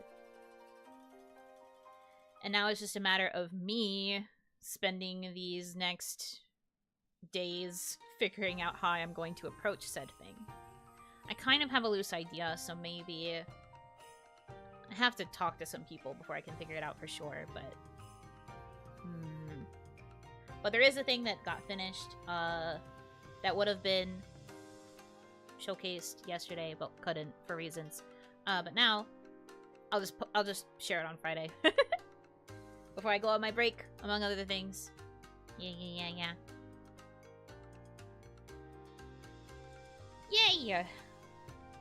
It looks good. I owe her something too. Because I was gonna work on something after our anniversary was done, but life said no, and then I didn't get around to it, so now I'm late on it. And I feel really bad, but I told her I was gonna work on it soon, and she was like, oh, honestly, I forgot. Such is our friendship. We do this thing where we, like, complete goods and services for one another, but we always forget that the other person owes us something, and it just ends up being like, oh yeah, I forgot I asked for that. But I want to finish this thing because I do have another thing I want to ask her for, and I feel like it wouldn't be fair for me to ask for a second thing before I finish the thing that I owe her. So I will finish the thing that I owe her, and then the minute I send it to her, I'll be like, okay, so now can I have this? Your IOU tabs cancel each other out. They really do. That is our equivalent exchange. It has been like this ever since we joined Kawaii, to be honest. But I like it that way. It feels like we're both doing something, like, productive for each other that, like, helps our activities. Clearly, Moon Economy runs on Barter. Hey, I've said from the beginning that Onigashima also runs on Barter.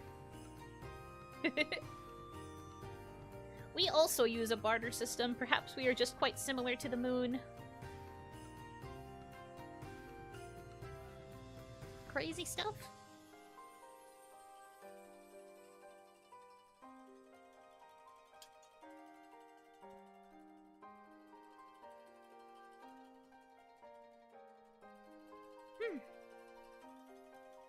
Okay. Oh, these are just distant moon people cousins. Don't tell that to Kaya. If Kaya assumes in any capacity that she is related to me, she will probably shrivel up and explode.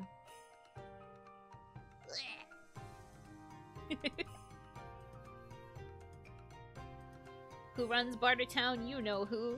Me! I'm Yuno. Wait. I'm who? Wait.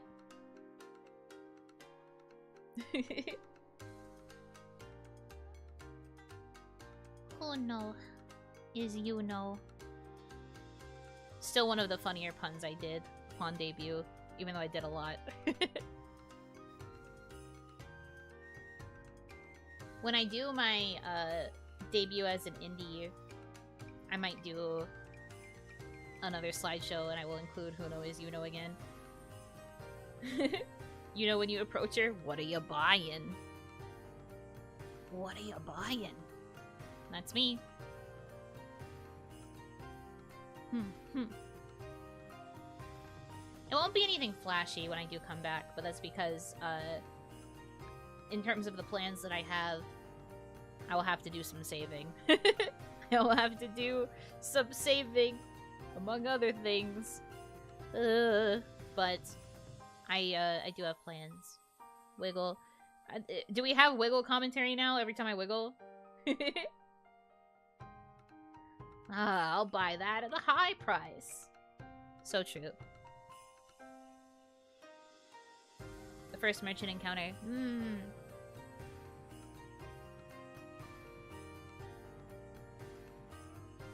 I'm only a little familiar.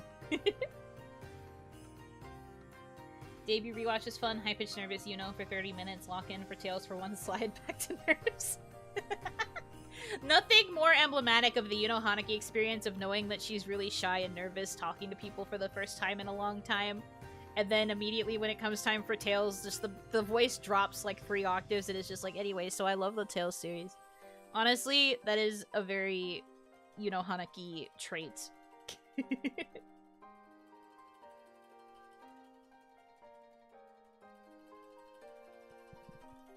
Anyways, here's my daughter. Literally me. It got like that a little bit for Idolmaster too, but it was kind of hard to tell with Idolmaster because I was like also putting on other voices for like the other types of fans that would talk about it. But my voice switched for Idolmaster as well because I'm passionate about that too.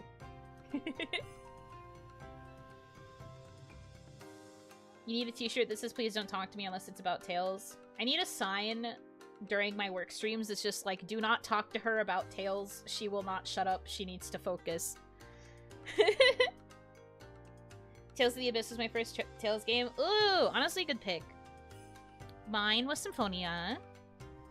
And that's why I played it on stream. It was a series that I played since debut for like a really long time, honestly. It took me forever to finish it, but it's okay. Idolmaster's still a GOAT in idol management game. They defined the genre, and nobody else does it like them, and it's just facts. No! Navina Nova. Navina Nova, who was doing a work stream. Hi, Nyanobots. Welcome in, guys.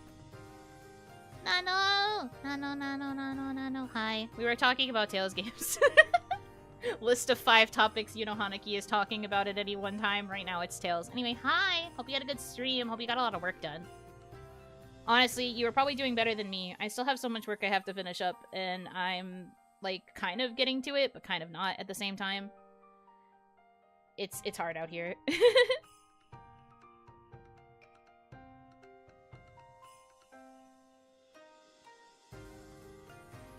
Beat the super boss and got to the last boss and then my PS2 broke. No, that's terrible. Well, people have been saying there's a chance it might get remastered because they're doing a bunch of remasters for the 30th anniversary, so maybe Abyss will be one of them and you'll get a chance to try it again. But yeah, thank you guys for coming in. Hope you had a good stream. Thank you for the raid, Nano. Mwah! If you're even still here. I just want to reassure you that I'll never forget that you thought it was a Panakia bottle and we'll probably bring it up until we're done. Why do you hate me? I didn't know! My friends were the ones who knew about Tales before me and they called it Panakia, so I thought that's how it was pronounced. Don't do this to me. I'm just a little guy. Eager to see your review of those games after your month in the Tales Echo Chamber. Listen. Yes. So you are tiny? No! It was when I was a kid! Don't twist the words. Anyways. I will be right back. I chugged my water and now I need to get more. I'll be right back.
Beep, beep, beep, beep. It's a super chat, so that means it deserves a super jingle.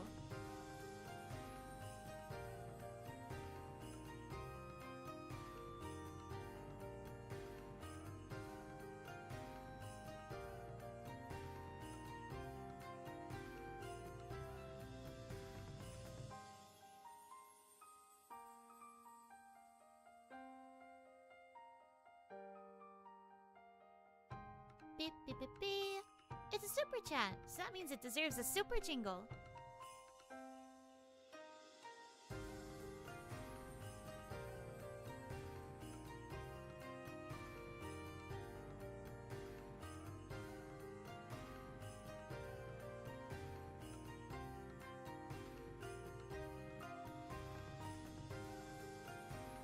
Beep, beep, beep, beep. It's a super chat, so that means it deserves a super jingle.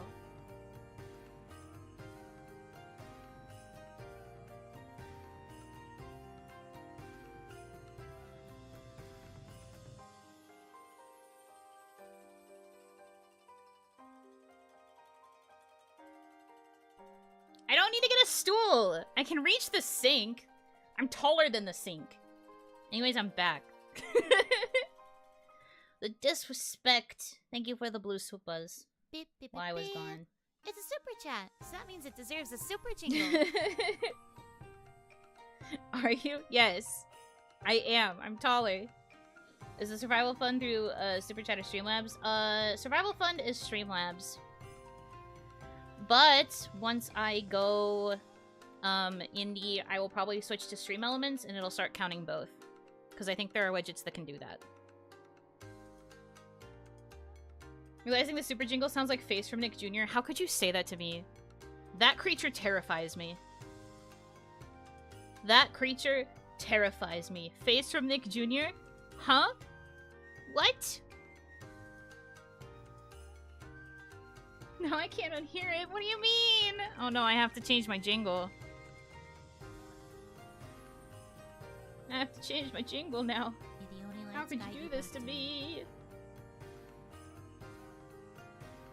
So cool, you got a custom size sink. Shut up! Do not utter that thing's name. That thing, it terrifies me. So, I don't know if I've told you this story, but you guys know how I have like a bit of a issue with like, how do I call this? You guys know how I have like a thing with faces in stuff? Like I got really squicked out when I was playing Detention and there were eyes in the background and things like that. Beep, beep, beep, beep. It's a super chat, so that means it deserves a super jingle. I guess it's the beep beep beep beep is what you're saying sounds like face. I can kind of get what you're saying. Except faces was bum ba bum, which is not what I do. But anyway, so the reason for that is because of a series of events that happened when I was younger. So, story time about baby Yuno, are you ready? Long, long time ago in the ancient before times, baby Yuno loved Blue's Clues. Literally loved Blue's Clues, right? Big fan, had like a Steve striped shirt, like green shirt, looked like Steve, had a notebook, had my own kid version of a thinking chair, would draw in the little notebook the same way that Steve would draw. Loved Blue's Clues, right? Big fan, obsessed. There was a Blue's Clues live show, because back then with kid shows like that, they used to do like live shows where people would like go on tour and like do versions of the kids show, but like on stage as like a stage performance. And there was one for Blue's Clues. Now the thing about the Blue's Clues show, right, is that I don't remember a lot about the show proper. However, I do remember that their version of like the curtains that would like be a transition between like parts of like the performance was Face. And so whenever the curtains would close, Face would appear on the curtains and be like, "Oh boy, storybook forest," or something like that, right? Like he would kind of be the transition between aspects of the show. And now before this, I knew Face from like watching Nick Jr. and I was like, okay, whatever, he's just kind of a guy. But seeing this big animatronic version of curtains talking and like pretending to be Face really freaked baby Yuno out. Terrified. Didn't like it. And then I tried to go to bed the night after that show. I liked the Blue's Clues parts. Anytime Face showed up for those transitions, I was hiding into Onimama's shoulder and I was like, I want to go home. I don't like it. And Onimama was like, weird, but okay. So I'm going to bed that night in my childhood bedroom. And my childhood bedroom has a wooden closet, right? And the wooden closet has like spiraling patterns on the wood that kid me starts to think kind of look like Face.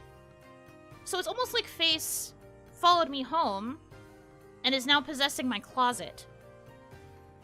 And it freaked me out. It freaked me out real bad. And now Onimama always kind of treated me like a mini adult.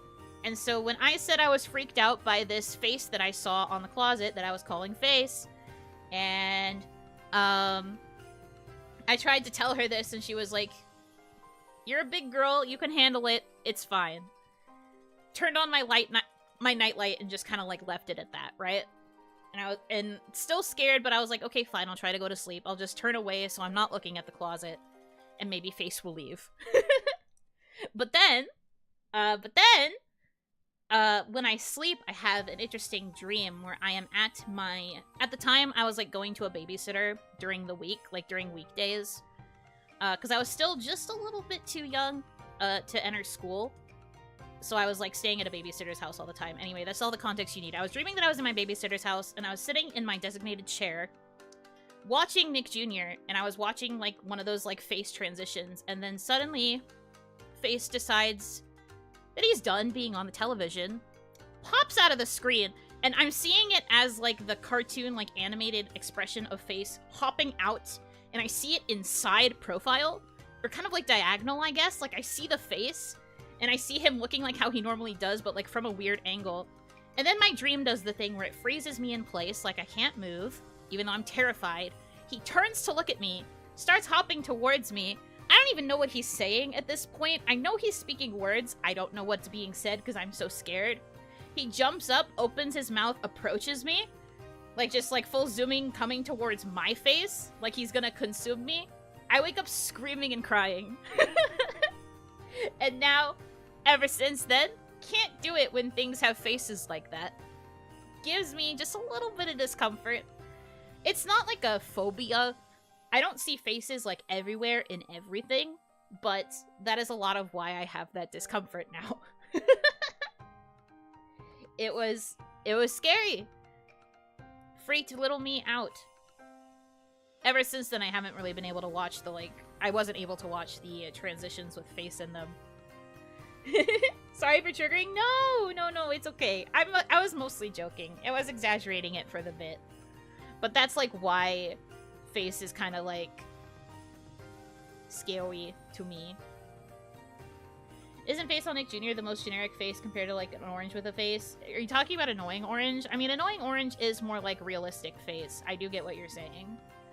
But because it was specifically the cartoon that scared me, that's why I can't really do it with, like, faces on stuff.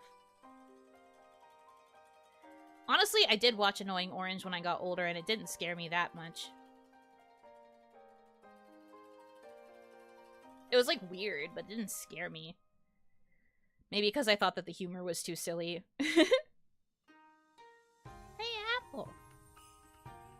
Then you slept next to Onimama? I mean, I just cried. I think Onimama let me, like, stay in bed with her for a little bit, but I was pretty much expected to go back to my own bed eventually.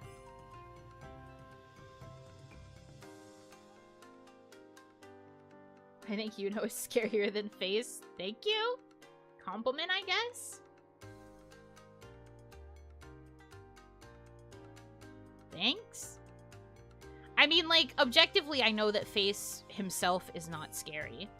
But because I had that, like, nightmare, and because of that, like, series of events, like, the thing that I remember most vividly about the Blue's Clues live show isn't even the actual, like, Blue's Clues aspects of it. It's literally the fact that there was Face on the curtains being like, oh boy, storybook forest. Like, that's the thing I remember most clearly. I'm picturing a 5-year-old screaming, my face, face, at like 2 a.m. I would be so confused. Yeah. I don't think I screamed anything out loud, like, in terms of, like, a word or a phrase. I think I just woke up screaming and, like, crying. And I don't usually do that with, like, nightmares. If I have a nightmare, I usually just wake up in bed, like, terrified, but I don't scream or cry or anything. So that's why Onimama thought something was wrong, and then she found out that I was just dreaming again about this, like, basically nondescript entity. She was like, okay, I guess. She was gonna have a childish fear eventually. And that just happened to be it. Yippee.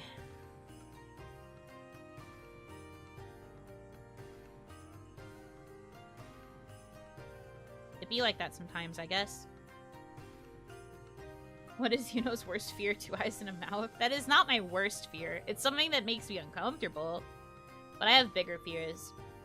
There are bigger fish to fry out there than just faces on things. That's why I said it's not so much a fear as it is just, like, a remnant that gives me, like, discomfort. I was terrified of that creature, that thing. And, like, I know objectively it's not scary, because I could look it up right now. Yeah, I'm looking at it right now, and it's really not that scary. But it was just the dream that made it terrifying.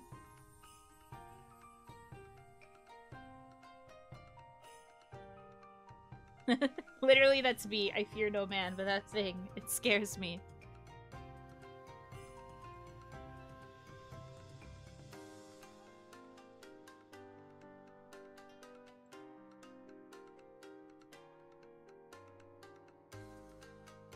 Crazy.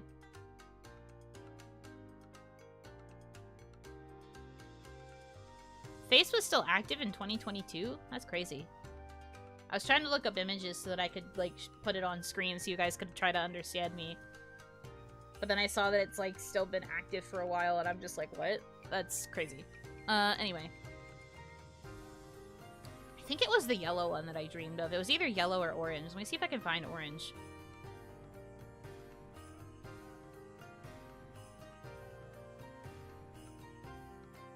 Oh, yeah, there's the guy. There's the little freak. This creature.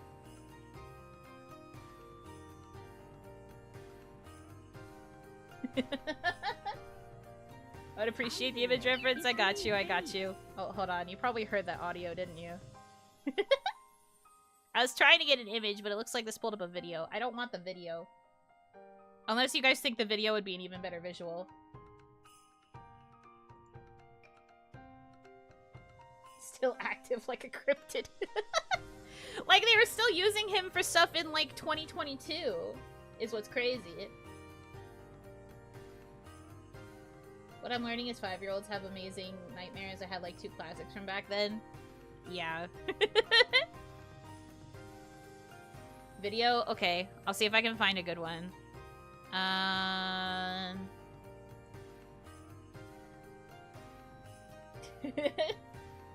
Yeah, he really is basically an SCP. Okay, let's see. Nick Jr. face. There's like a compilation we could get, I guess. This is one from 1995.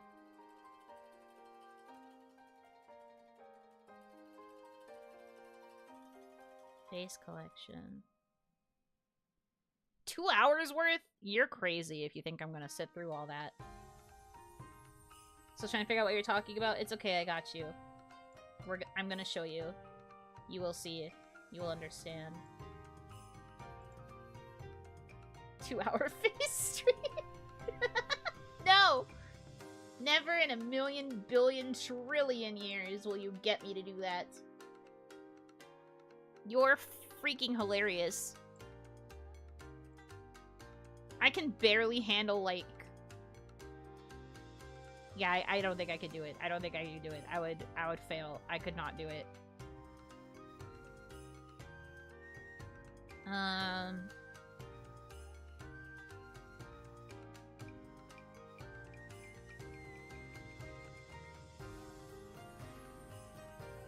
Why are there so many discomfort?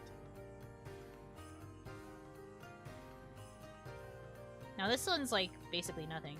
Maybe we should do this 15-minute one. Obviously we're not gonna sit through the whole thing, but the guy that took up the whole screen was just a face. Yes. Yes, that's the guy. Oh god! I heard his voice and I got the ick! Alright, anyway. Ugh! Stressed out. Anyways, let me, hold on, let me pop out my chat so that I can see you guys. You know, repellent. This is the best way to repel me. This is honestly very true information. Okay. Put you over here so that I can see you. Because I want to make it kind of big so that you guys can actually, like, see what I'm talking about.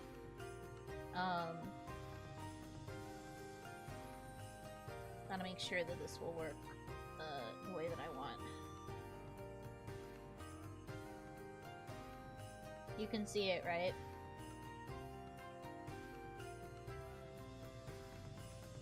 You should be able to see it. Look at that freak! Make it take up the whole screen. I'm doing the best I can. Got jump scared. You know what to put on the top of her lid to seal puntable? Don't do that to her! She'll cry! Like me, because I'm gonna cry. Why are you so mean to the child? She doesn't deserve it. I don't remember this at all.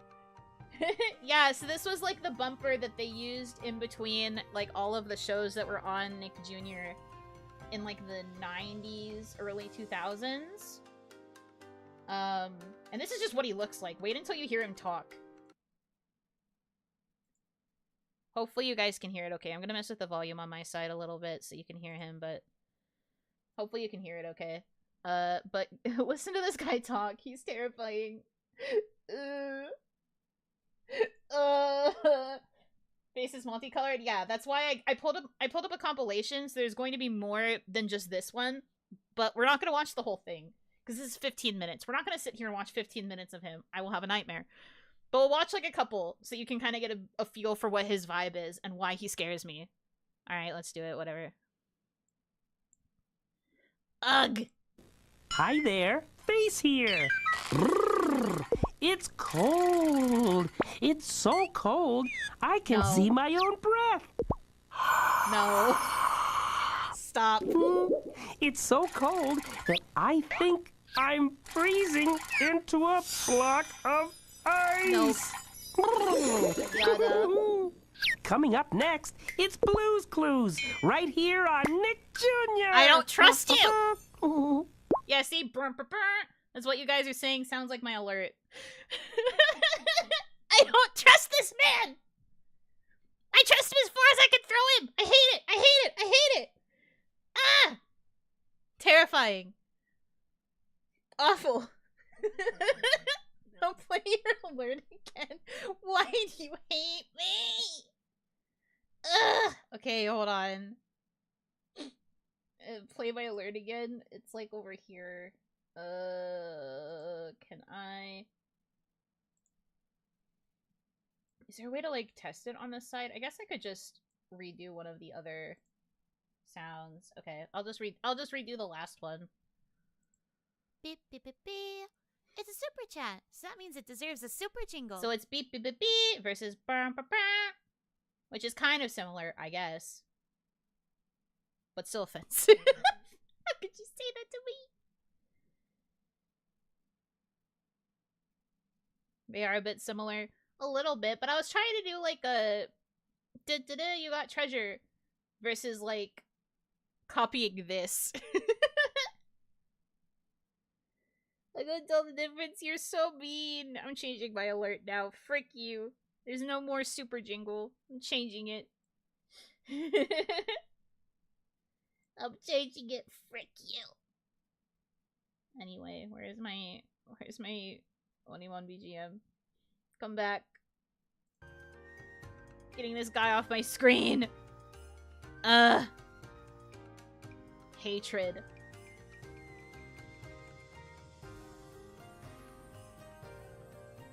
Oh my god, there's an even scarier one after the one that we watched, where he like zooms in. That must have been the one that gave me the nightmare. What on earth? Alright, I'm gonna put the video back on, but the audio is gonna be off. You have to understand. Okay? Understand. Yeah, audio's muted. Alright, you have to like watch this. Watch. Beep, beep, beep, beep. It's a super chat. Terrifying. So that means it deserves a Terrifying. super jingle. Terrifying. Awful. The worst. Shouldn't be allowed. Ugh. I hate that. Beep, beep, beep, beep. It's a super chat, so that means it deserves Also, a thank super you for jingle. the super chats. Just want to hear it again in Damabuga. Thank you. I do appreciate it. Anyway, I hate him. Terrifying. Crazy, crazy, evil, awful creature.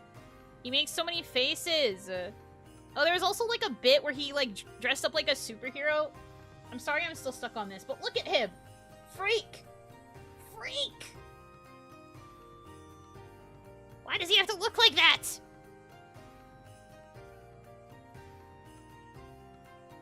He's scary! And now you understand why I was afraid. Thanks for coming to my TED Talk. He's scary. That one is Nightmare Fuel. I remember that one because it was one of the ones that was on one of the like old Nick Jr. VHS tapes that I had. I don't remember what he was introducing, but I know that that one was on one of the tapes, and I had to see it, like, all the freaking time. Hate it. Awful. I am terrified. Alright, now you know one of the things that made me super uncomfortable as a child. For the record, not actually terrified. I'm playing it up for bits. Because I know he's not that scary, but he's also just, ugh. I don't like it. At least you faced your fears today, thank you. Thanks, very cool. I do love this for us. There are worse things. There's, like, way more things that I'm actually scared of. With him, I was just like, ew. Ew.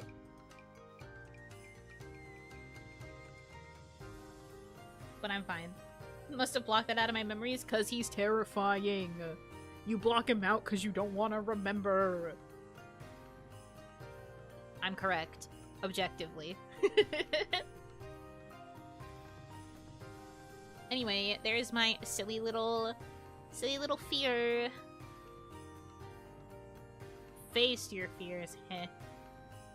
Heh. So funny. So funny. Man. Time to combine them a giant blue face made of deep water. I'm not afraid of deep water. I am not afraid of the ocean, and I am not afraid of space. I like water, actually. I'm afraid of seeing, like, faces in things, and then zombies. Zombies are, like, the thing I'm actually afraid of. No zombies, please. Although even then, some zombie media I can, like, tolerate. Vaguely. The more realistic the zombie experience, the more it freaks me out. Cartoon zombies I can sometimes deal with.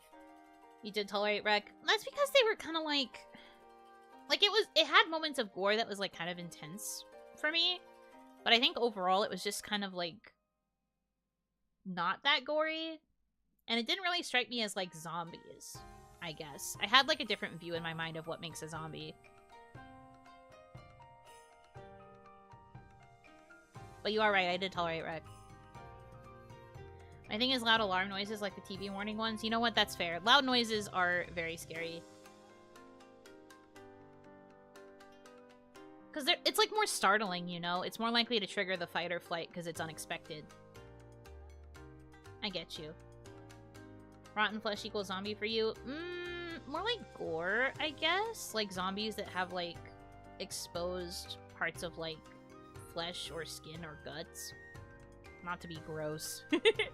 But like the grosser the zombie and like the more realistic kinda that they look, the more I get squicked out, I guess is the best way to put it. Zombieland Saga fine? Yeah, actually Zombieland Saga was pretty okay. Maybe because they were anime girls. But also with Zombieland Saga, they were also like made up to look human a lot of the time, so we didn't have to see them in their zombie forms all that much. But I would agree Zombieland Saga was fine.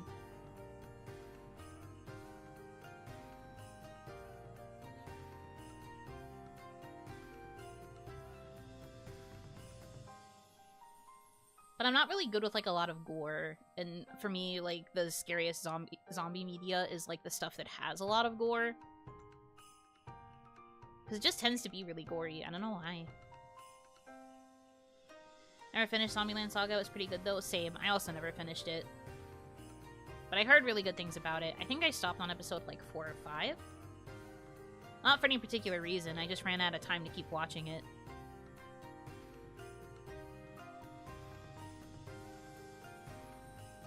It was good. I remember the music being really good. And I heard the second season was also really good. Maybe someday I will go back and finish it. Plants vs. Zombies are safe? Yes, I've played Plants vs. Zombies on stream before. And I had no issues with it because it was cartoony.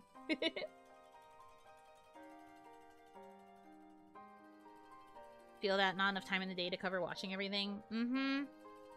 I always say that I want to wait until something is out so I can binge it, but then by the time it's finished, I have forgotten about it. And then, like, conversely, if I try to watch something that's airing every week, I will forget which day it airs, you know? I thought I was finally gonna get on track for the, like, fall season, and then I didn't. And then I didn't. Would it be like that sometimes? I think going into 2025, there's, like, more anime I might actively watch. Because I've been excited about some things I've seen previewed. So maybe I will be watching more. Who knows? It be like that out there. RE Zombies is where the line is drawn. I think Last of Us Zombies might be scarier than RE Zombies. But, like, also, from what you guys have said about RE, the other issue with it is that there are zombie bugs, and I don't like bugs. I do not like scary zombie bugs. That feels like a combination of things that are awful.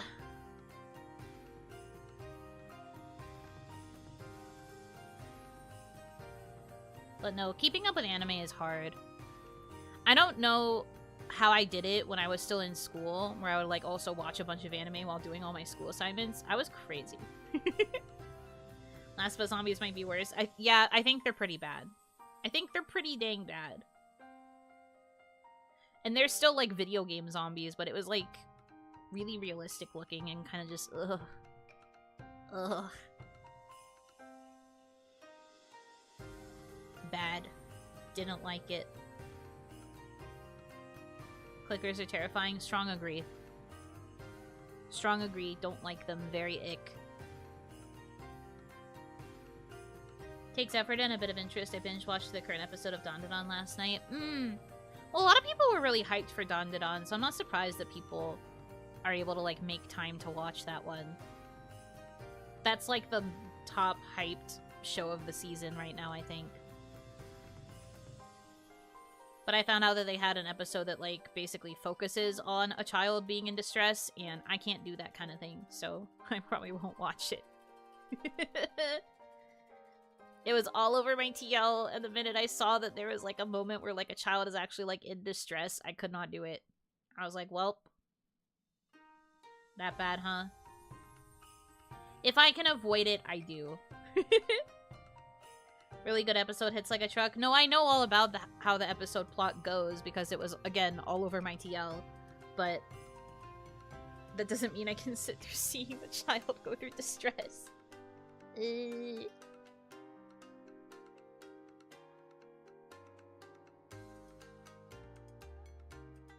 deception of it seeming like a really cute rom-com, and then there's, like, an episode that's just, like, really, really sad. But there's just some things that just are, like, really hard for me to watch. I don't like kids being in distress.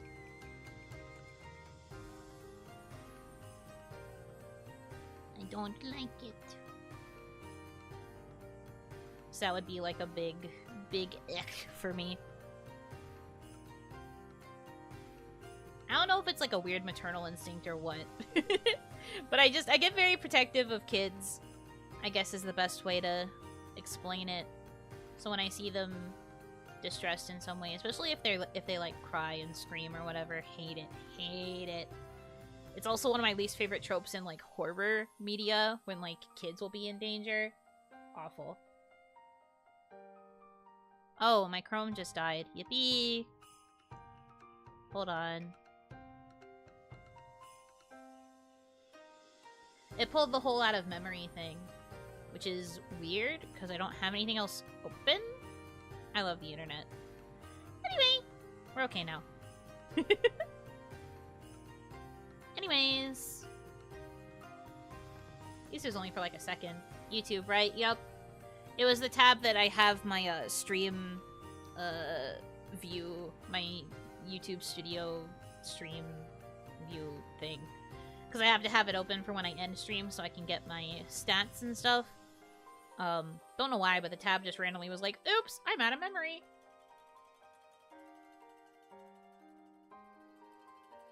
Isn't Google losing Chrome? Are they? I don't know anything about that. The only thing I've heard about Chrome recently is the fact that it's gonna stop, like, supporting certain ad blockers. If not, like, all ad blockers. And that's annoying. But you didn't hear that from me. Pretend I didn't say anything. What's it at a beam? They got in trouble with the big gov. What? Alright, I have to look this up, because I don't know what you're talking about.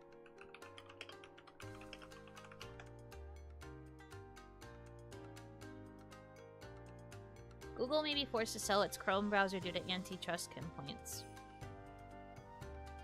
Oh.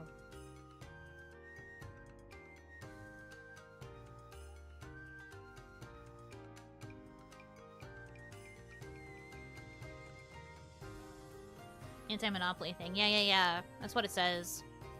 U.S. Department of Justice is asking a judge to force Google to sell Chrome after finding that the company illegally monopolized the search and advertising markets. Whoa, illegally.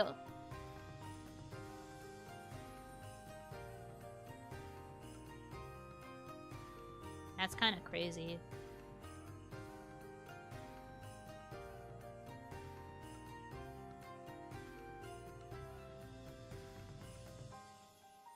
Google as a whole might be getting broken up because it's becoming such a monopoly. That's fair. I think it would be good to break it up, to be honest. Although I would be kind of sad to lose Chrome because it's my primary browser. I mean, I guess if I just switched to another browser that has Chromium support, it would be fine, but meh. Having like 95% plus of the ad market getting you bonged. True. There's Brave. Microsoft will probably buy it, but wouldn't that also cause a bit of a monopoly because they have Internet Explorer? I'd recommend Brave. It has Chrome support. We will see. I know some people have sworn by Firefox as well. I guess we will see. This will probably be the thing that forces my hand, though. I've been dragging my feet on whether or not I was gonna switch browsers, but if this is, like, actually happening and Chrome's gonna, like, explode, then I might as well switch.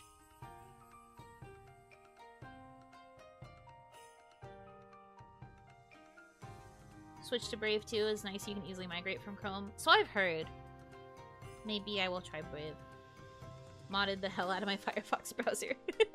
Well, you know, the thing that's good about Firefox is that it has, like, the ad block stuff, like, built in, right? So it makes it pretty good. I like Bing. You are the one person I have ever heard say they like Bing. That's a lie. I think I've heard one other person say it. But that's not a common thought.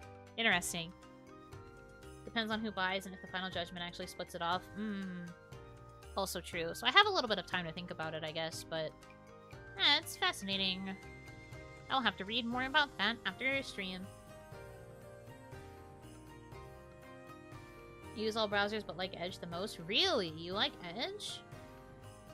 Interesting. I haven't used Edge, like, since I downloaded Chrome.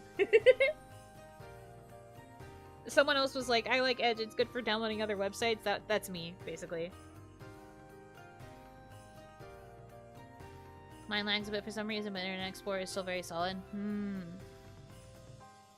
Interesting. I'll keep all of this in mind. I might ask for advice when the time comes. If anything, though, I think I would most likely choose Brave, just because of how easy it is to transfer over from Chrome.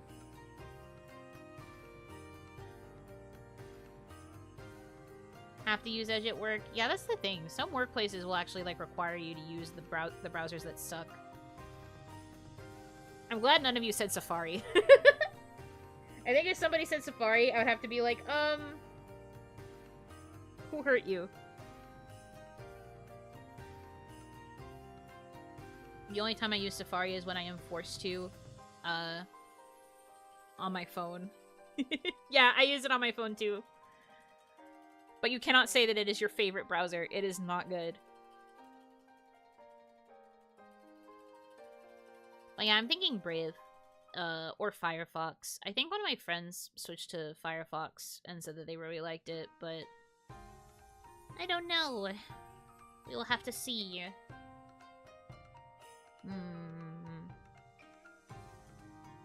Netscape Navigator. Oh, I got elementary school flashbacks.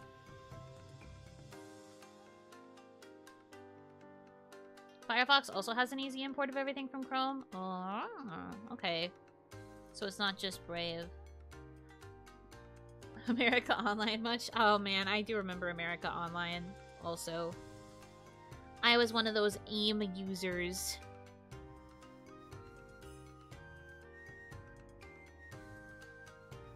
You'll haven't experienced pain until you try and use Samsung's browser. What is Samsung's browser even called? At work we have been testing Zen browser. Interesting. I haven't heard of Zen either.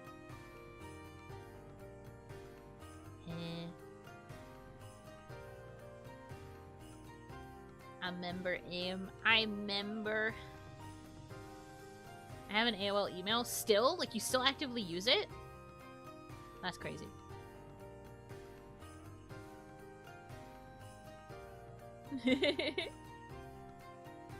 It's literally just called internet. That can't be legal. They can't legally be allowed to call it that.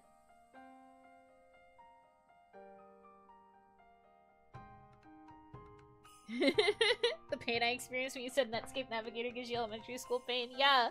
That was like one of the first browsers I learned how to use in elementary school. Modem noises. You got mail. You got mail. Or something. It's my backup account or spam account. Fair. Onimama used Yahoo Mail. And I used her email address for quite a long time as a child because I couldn't get my own. When I finally got my own email account, it was a Gmail. So I've been using Gmail for like forever. 'Tis what I am used to. You've Got Mail guy passed away recently? What? Oh man, that's so sad. Yahoo Mail is mom's mail. Mine uses it too. There's just something about it. It attracted all of the moms, I guess. Back when you had to listen to your computer scream in pain as it tried to connect to the internet. Honestly, that like repetitive noise was kind of comforting though. I kind of liked it.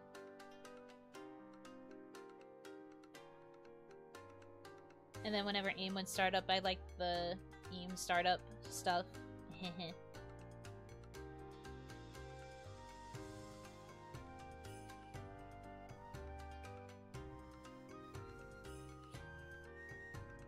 Dial up and someone picks up the phone and you get disconnected.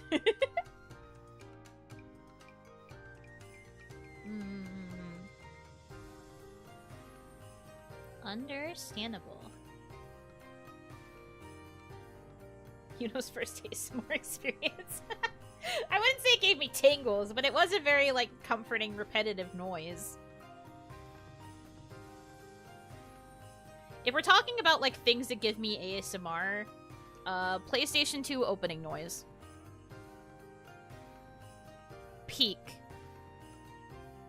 I like it even more than the GameCube loading noise.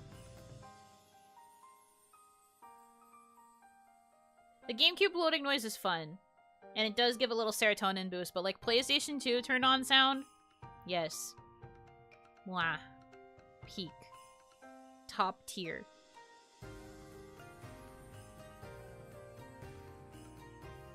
PS2 loading noise will never not hit. You're so right. Correct opinion. I'm glad that you all agree with me. Original Xbox boot up for me. I was never an Xbox user, so I don't know what that one sounds like. I respectfully disagree, but very respectfully, that's fair. Have you seen that video of someone closing a piano lid on the keys? It sounds just like the PlayStation startup sound. I love that. But the PS1 intro gives you the adrenaline to know if your disc's gonna work or not. I mean, I've heard it. I never had a PS1, so I can't say it's like a nostalgic sound, but I heard a comparison between the PS1 and the PS2. I still think the PS2 hits. It's just good. It's just a good sound.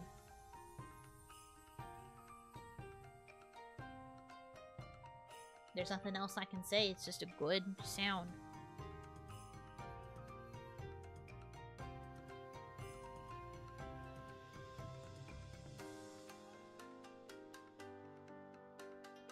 I enjoyed the PS3 startup. I didn't get a new console for a long time until the Switch. And the Switch does not really have a cool startup sound. It kinda does, but like not really. It's just like a snap. Like it's good and it's satisfying, but it doesn't hit the same way that the PS2 did. DS startup sounds make brain go happy. Honestly, you're right. DS startup sound really, really good. DS startup sound is quite peak. I would agree. You are correct.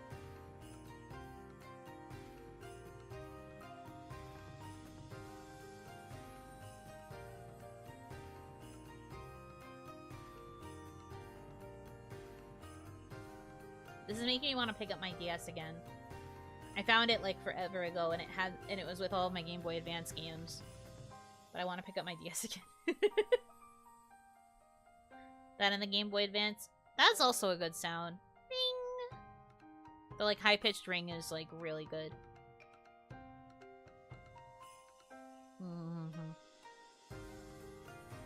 We like similar genres.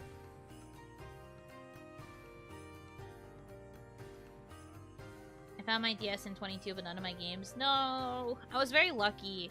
My DS was being kept in the case that had all of my Game Boy Advance games in it, and then it also had my like smaller case of DS games.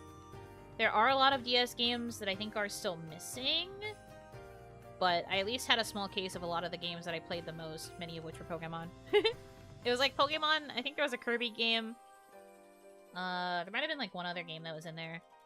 I don't remember. I wish Pokemon Ranger was one of them, though. I kind of want to play Pokemon Ranger again.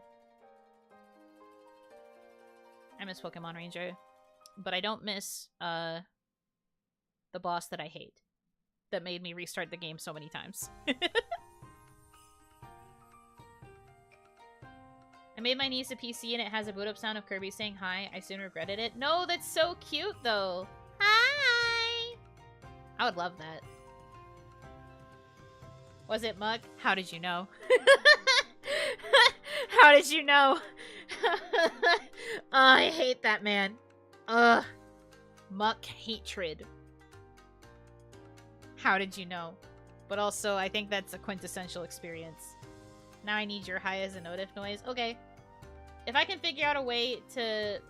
Well, it would actually get kind of annoying if I had it set to be a subscriber sound, but maybe I will make it one of the alerts be hi!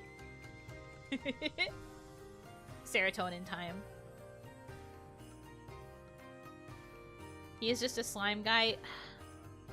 Yeah, but he's evil. His trail of poison breaks all of my circles, and I hate him for that. The speak of that hate sparked a deep memory. I could never get him to stay still long enough, and that trail would stay on the ground for so long. So freaking long. Just spin faster. Yeah, I know. Fast, tight circles are the answer. I did get past it eventually, but boy did I hate it. Boy did I hate that boss. We once again guessed something on the first try. I hate how well you guys know me. It's honestly awful. There's no sense of mystery. I can never ask a question because you guys will automatically guess what it is. It's awful.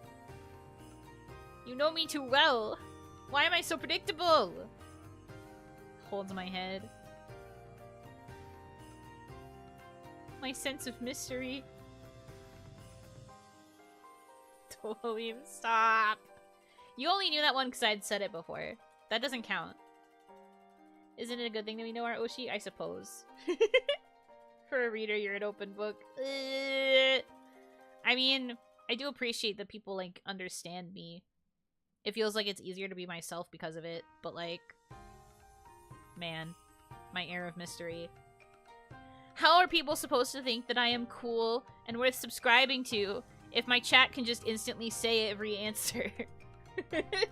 How am I supposed to keep up the illusion? Fricked up. Dang it. It's fine. I do also think it's funny. This is your cat away. We'll go with that. Me, when I overshare, they figure me out and I look cool.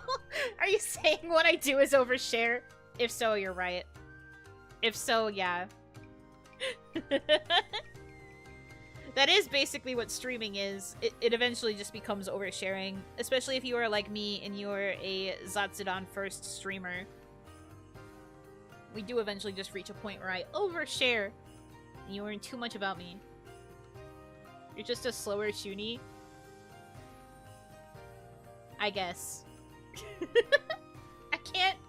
I feel like I can't really deny that. You only do love yapping, and I do over yap. This much is true. This is the way. It is what it is. That pause.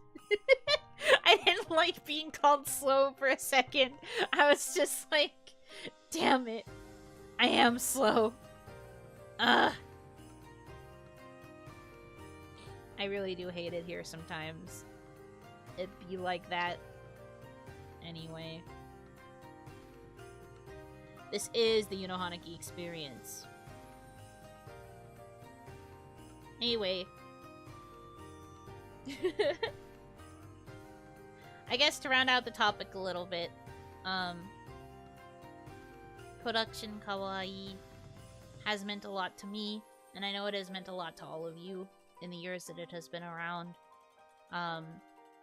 Plenty of highs, plenty of lows. But I'm happy that I got to be part of the journey, even if it was only for a brief period of time.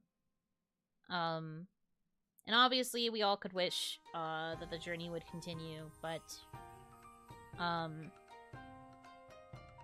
it will be coming to a close, but I hope that the remaining week left of streams and all of that will still be enough to make everybody happy, and everybody can still, like, remember it fondly and all of that too, because I have a lot of fun memories as well.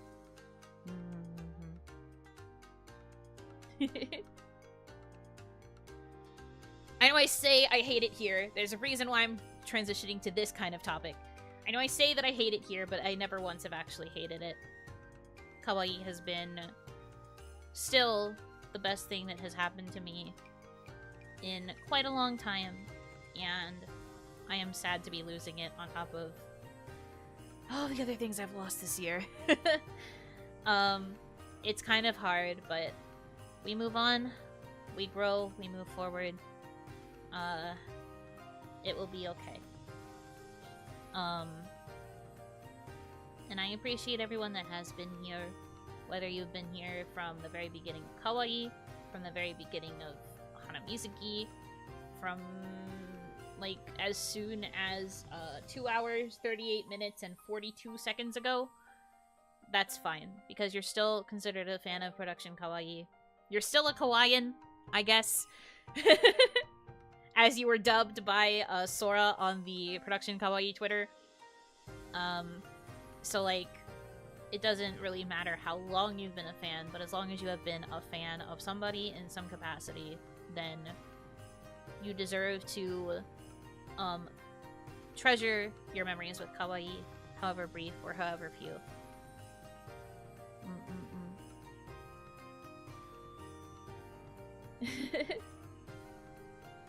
And I know, like, maybe coming from somebody like me who's only been here for like a year and was like a fan for a while, maybe it doesn't always like carry the same weight maybe as if somebody from like another gen or like, I don't know, literally anybody else said it, but I still wanted to say it because, like, kawaii changed my life for the better and taught me that I am actually capable of making content and building a fan base and all of that stuff.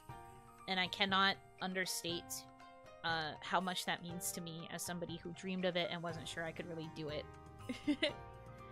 And I'm going to do my best once I get all my ducks in a row, as Onimama would often say, to come back strong, come back ready to commit to being indie.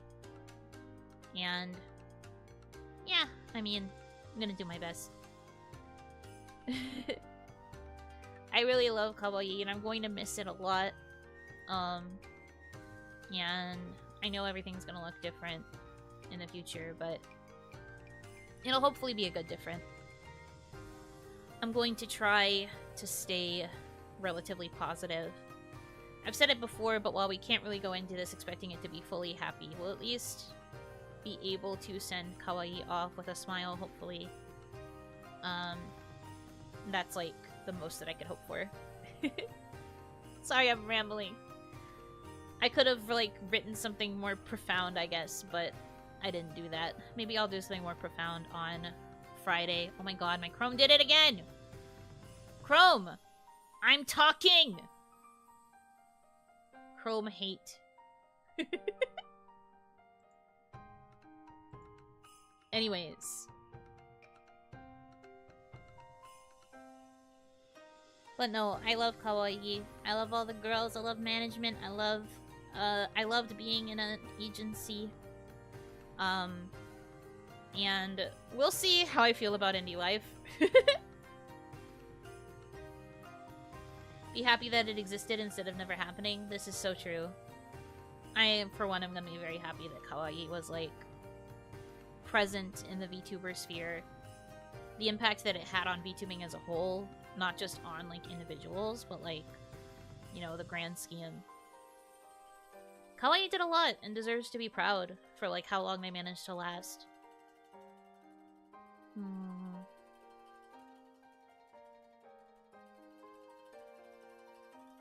And it is going to be pretty sad on that last day, but we will all get through it, and it will be... we'll be okay. I'm trying not to cry right now. I might cry on Friday. I'm trying not to cry in this stream, though. I'm nostalgic about a lot of things. All the things that inspired me to, like, really love kawaii.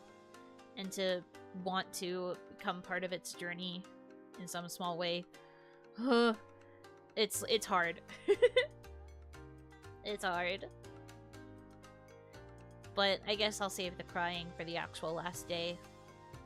With everything else that we'll be talking about, too. I'm breaking down on Friday? Yeah.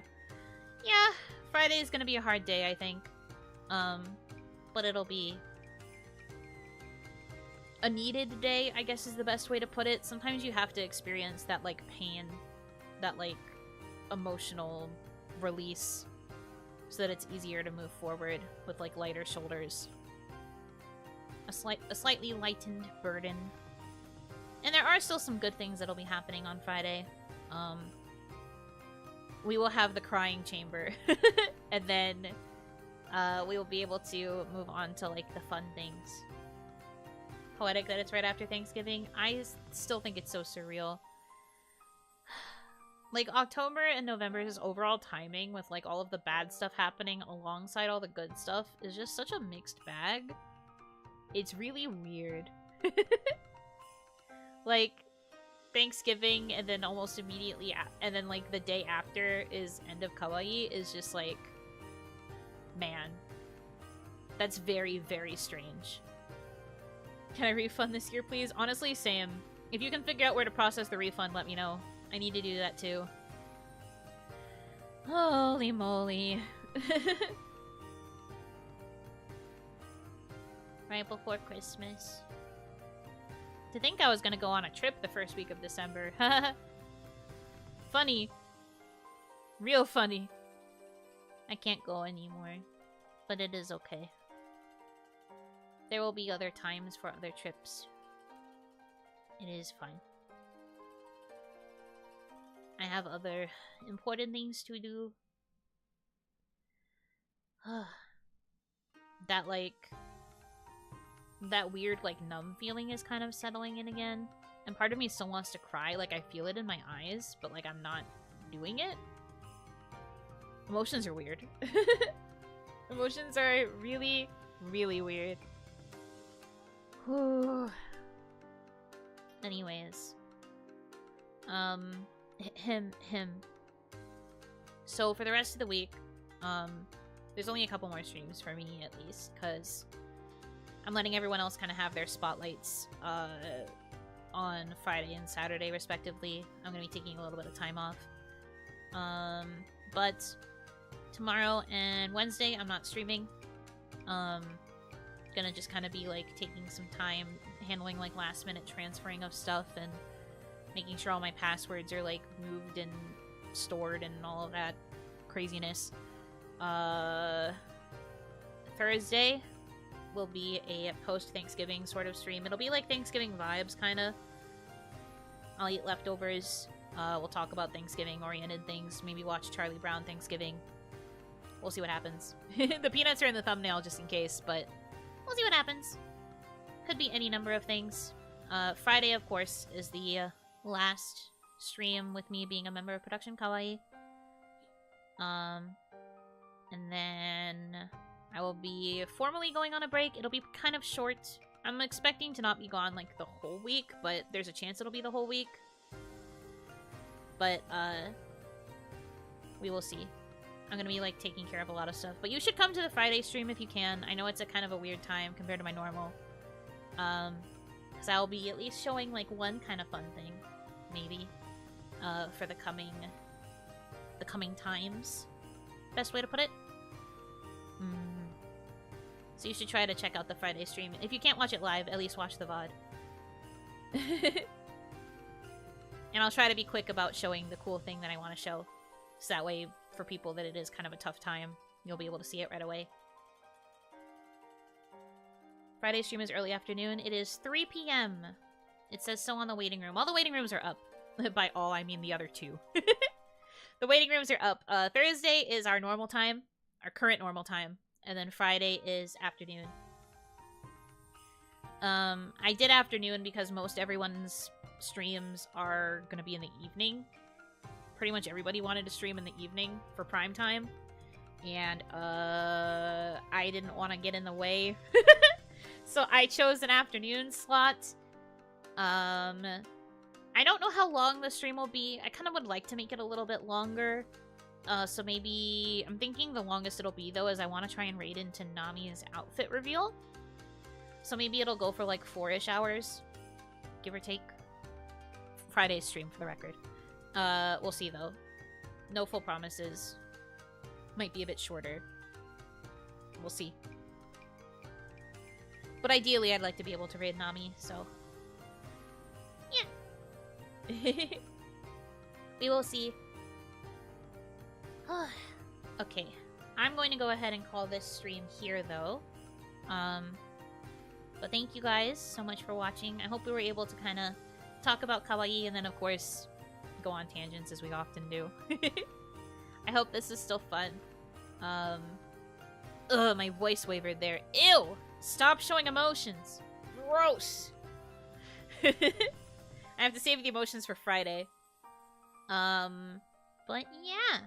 I will see you Thursday for our little Thanksgiving cozy moment. Hopefully that will be a good time before the end times. But until then, thank you guys so much for choosing to spend time with me. I hope that you have a good rest of your time zone, and until I see you again, Yunotsu!